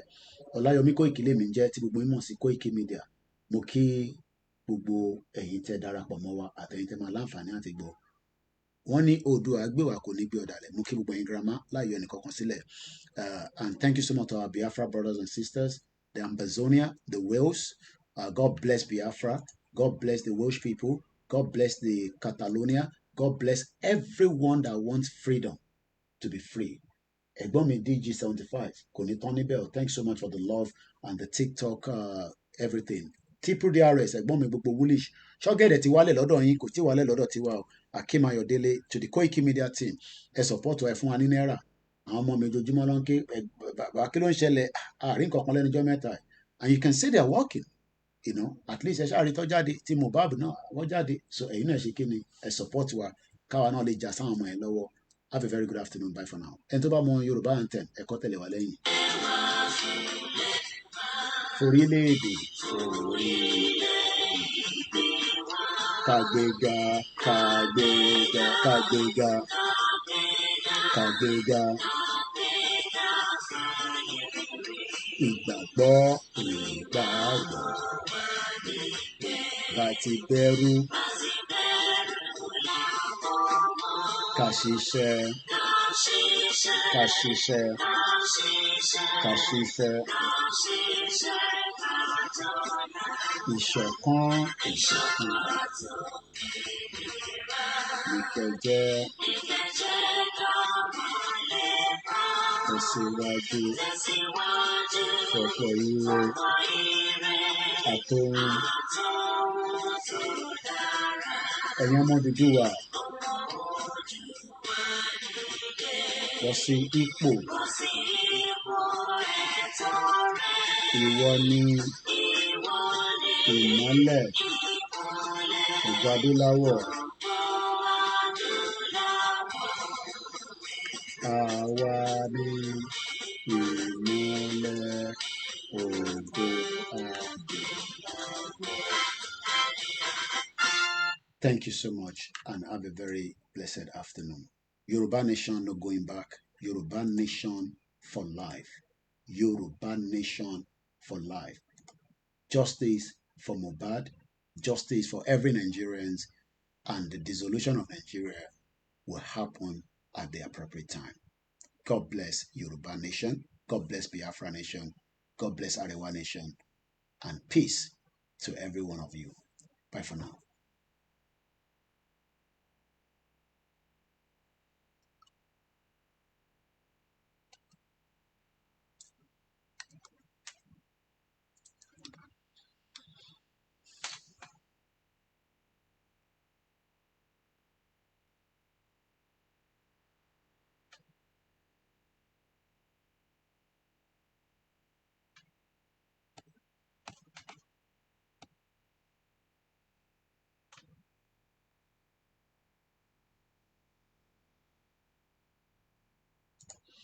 Mo kí ẹ̀yin tẹ́ wà lórí Mixlr